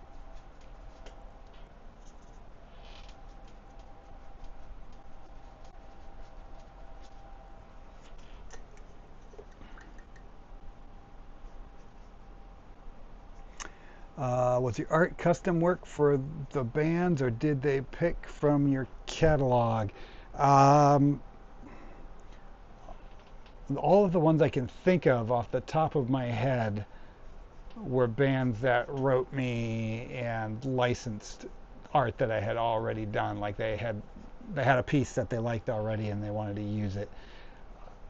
I'm sure I've done custom stuff for bands. I mean, I've done custom stuff for my own band before, for specifically for the albums. But I'm sure I have at some point. But I would say most of them are. It's just where they are already familiar with the piece that they want, and they just hit me up about licensing it, which I'm always cool with, because that's a great way to get other people to see your work. You know, good work if you can get it. Although I fear that nowadays, and I'm not being paranoid because I'm actually just seeing it, and just about every musician friend of mine, when they post, they're just using AI art, you know, which, you know, it doesn't mean it can't be good. But I think if you can tell it's AI art when you look at it, then it's probably not good yet, you know. I mean, I'm sure it'll get there to a point where you can't tell, but I think I can generally always tell.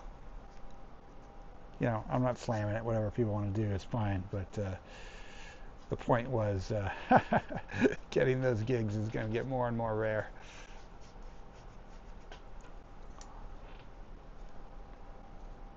Let me even throw a little touch of red in here, just to add a little bit of color interest.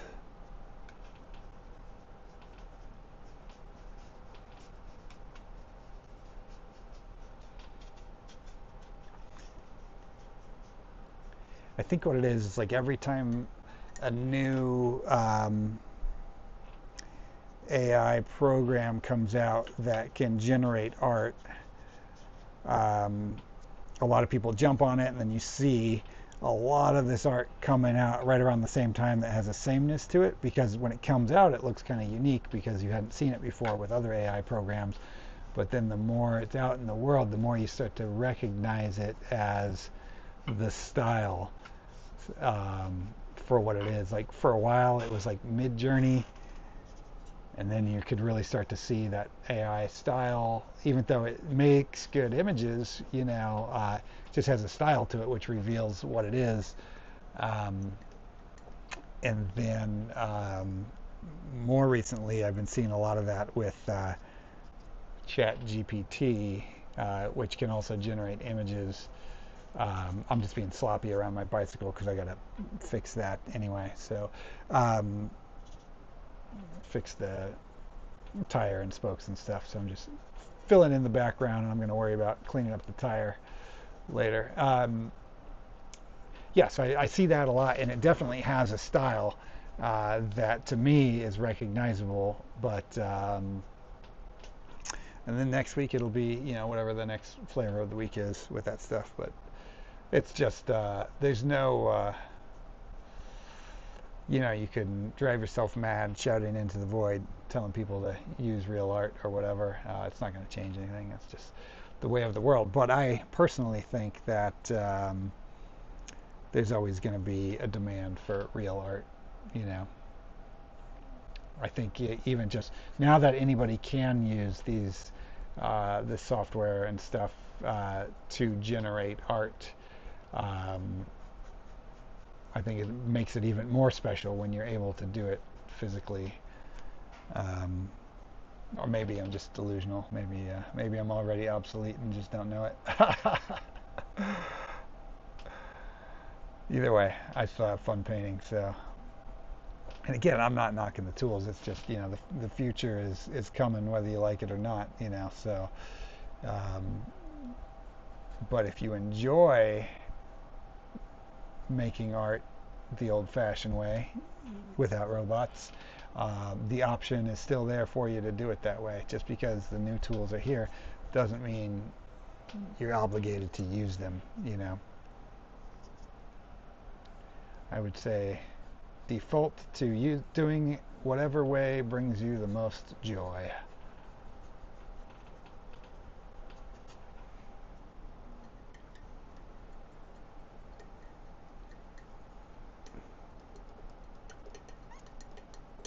Oh, Liz is signing off. Good night, Liz. The art autopsies I have seen all have animals or sea creatures. Have they been part of your style since starting? Um, yeah, I mean, kind of like I just like drawing animals. I love animals, um, so there's always a lot of. Uh, there's definitely been squirrels in a ton of my paintings for the last 20 years or so. uh, but yeah, although I have really leaned into that a lot, I think on these live streams too, because people seem to like it when I paint them, and I like painting them. So there we go. Let's see, and then just reading your comment about the AI stuff. Yeah, totally. Everything's going to kind of have a sameness to it for sure. Julie B says ghost snake on AI. I don't know what that means, Julie, but I like ghosts and I like snakes. So, unless I'm misreading your emojis there.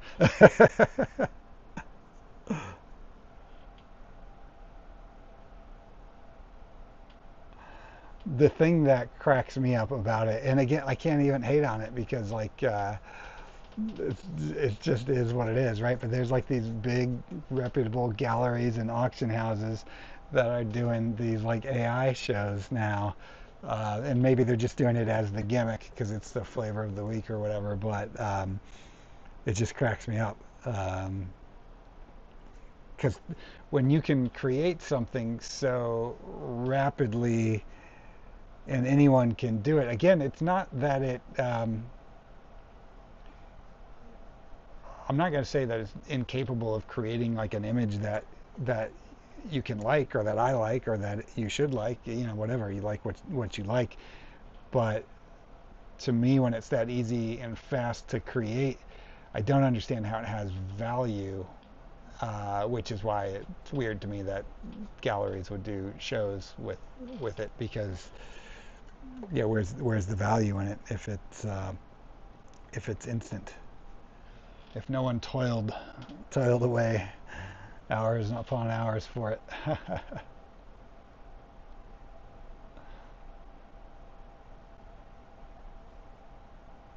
But you know, what can you do? It's here and it ain't going anywhere, and it's only going to get more and more prevalent as time goes on. So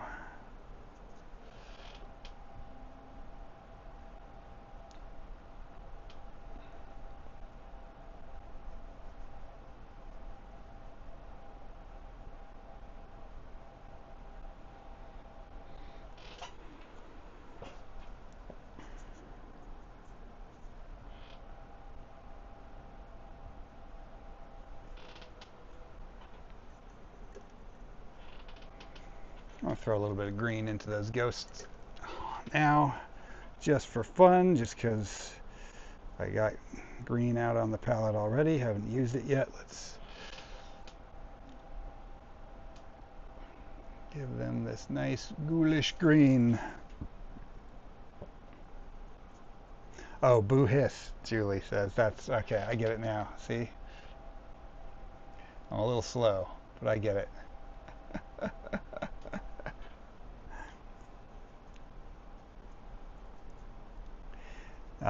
Undead of Night asks, have you been to an AI art gallery? That can't be a thing. I have not been. The ones I have heard of have been on the East Coast, and I am on the West Coast. It is a thing. Like, I mean, legit have seen articles about it and stuff. Generally, the articles are accompanied by people shitting on the very idea of it, so that's refreshing. But it certainly is a thing. Again, I don't know. I think it was just like, that's what's happening now. So, you know, it's new and galleries wanted to try it out, and it probably got them a lot of free press. But I would also venture to say it got them a lot of free press that was not positive. So I guess you can debate the merit of that. They say there's no such thing as bad press, but I don't know about that.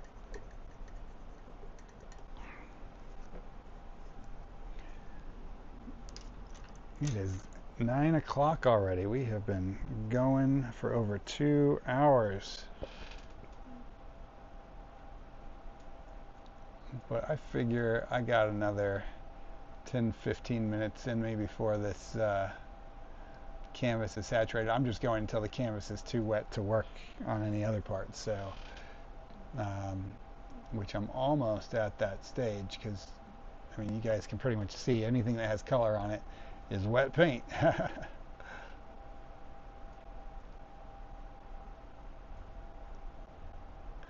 I don't know why these little ghosts, just in general, the simple like sheet ghost kind of look, where it's just like a white blob with eye holes and mouth holes. Uh, there's something about that appeals to me, probably just from like a Halloween nostalgia standpoint.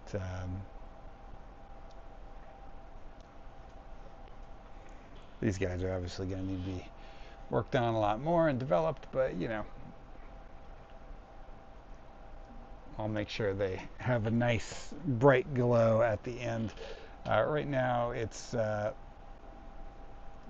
meshing a bit too much into the surrounding turquoise, again, just because the paint is wet, but as we go, they're going to be emitting a nice green glow, and that glow will probably also be casting on him and the little demon dude and all sorts of stuff. So lots of work to go.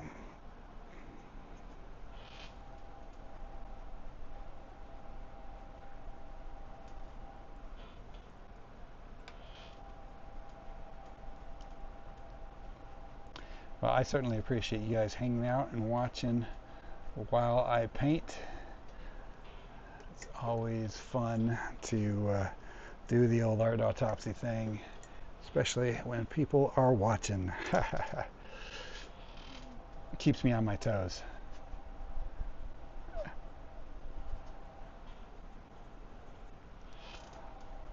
It's not that I mess up less when people are watching. As you can see, I mess up all the time, but it's a good exercise in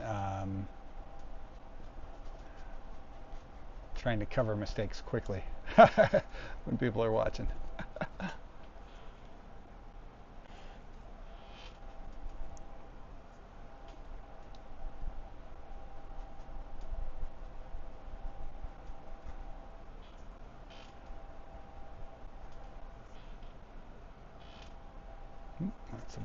That's a bit much.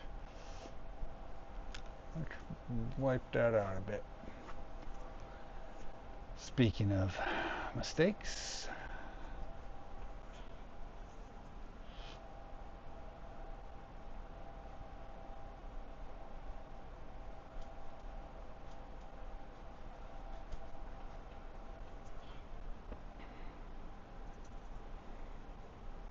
bring a little bit more of this red back in here, just a touch. Again, these are just for little pops of color.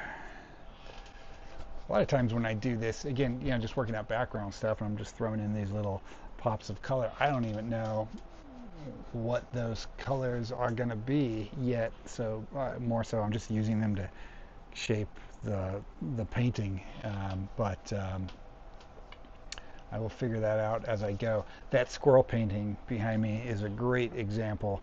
Like, I had an idea of the colors that I wanted, and I knew there was going to be fall leaves in the background, but I did not premeditate what kinds of leaves or whatever. I just blobbed in the colors that I wanted to see in those areas, and then as I worked and refined it, I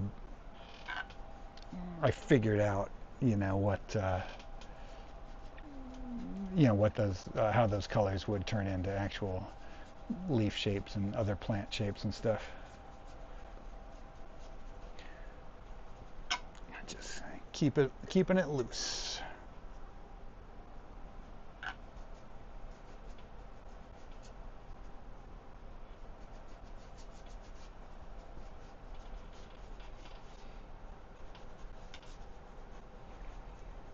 I just always trust that it will come together in the end, that I will figure out how to make it all work. I guess I gotta figure out what color this little demon dude's gonna be. I mean, it might make sense to also keep him cad red. That kind of gives a little bit of symmetry, a little balance against the red of the t-shirt. If the demon guy is also red, but I don't know.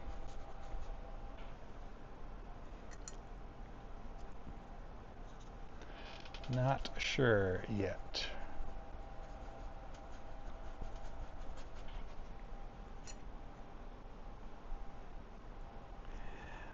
The Undead of Night asks, do you create a backstory for your characters as you paint? Sometimes I do. Sometimes I do. Usually by the end of a painting, after I've spent 10 hours with it or whatever, I have a greater understanding for the narrative of exactly what's happening and who the characters are, at least, for myself. And then sometimes when I go into it, I know specifically what that's going to be. But a lot of time for these art autopsy ones, where it's a lot of, not a lot of premeditation goes into to what I'm going to paint, and I kind of figuring it out a lot along the way. I don't always have stories right away, but a lot of times they'll come to me. Like this one, there's definitely a story happening here. I don't know exactly what that is yet, but I bet you I'm going to figure it out by the end of the painting. I'll be able to tell you who these guys are and what the hell they're doing in the same woods together.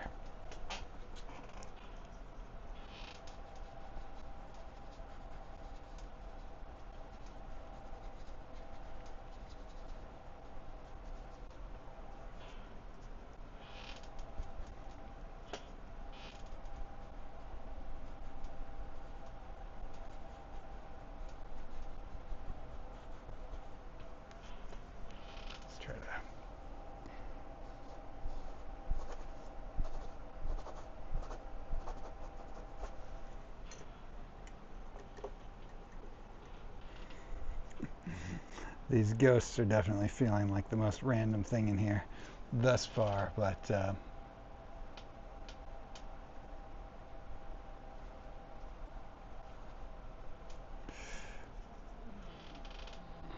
going to require a bit of finessing. I'm not sure I'm liking the way they're rendered, but again, we're just in early stages anyway, so they don't have to be too fancy just yet. And I'm just going to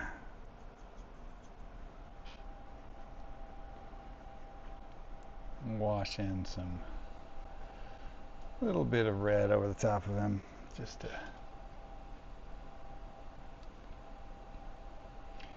to lay down base color, but I'm not going to get into a lot of detail with him just yet. I still want to think a little bit about what he's going to become, but for now I'm cool with him just in general having a good red tone to him, so I'm just laying that color in.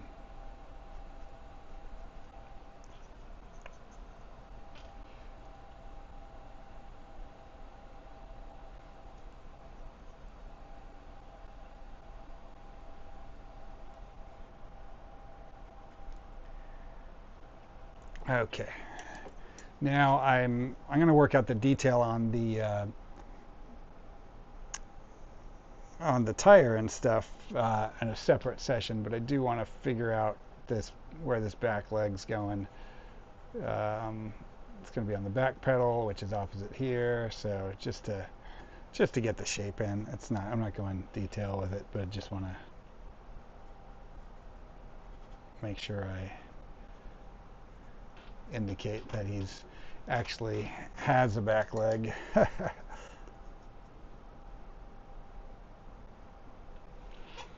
All right, cool. Well, this canvas is saturated.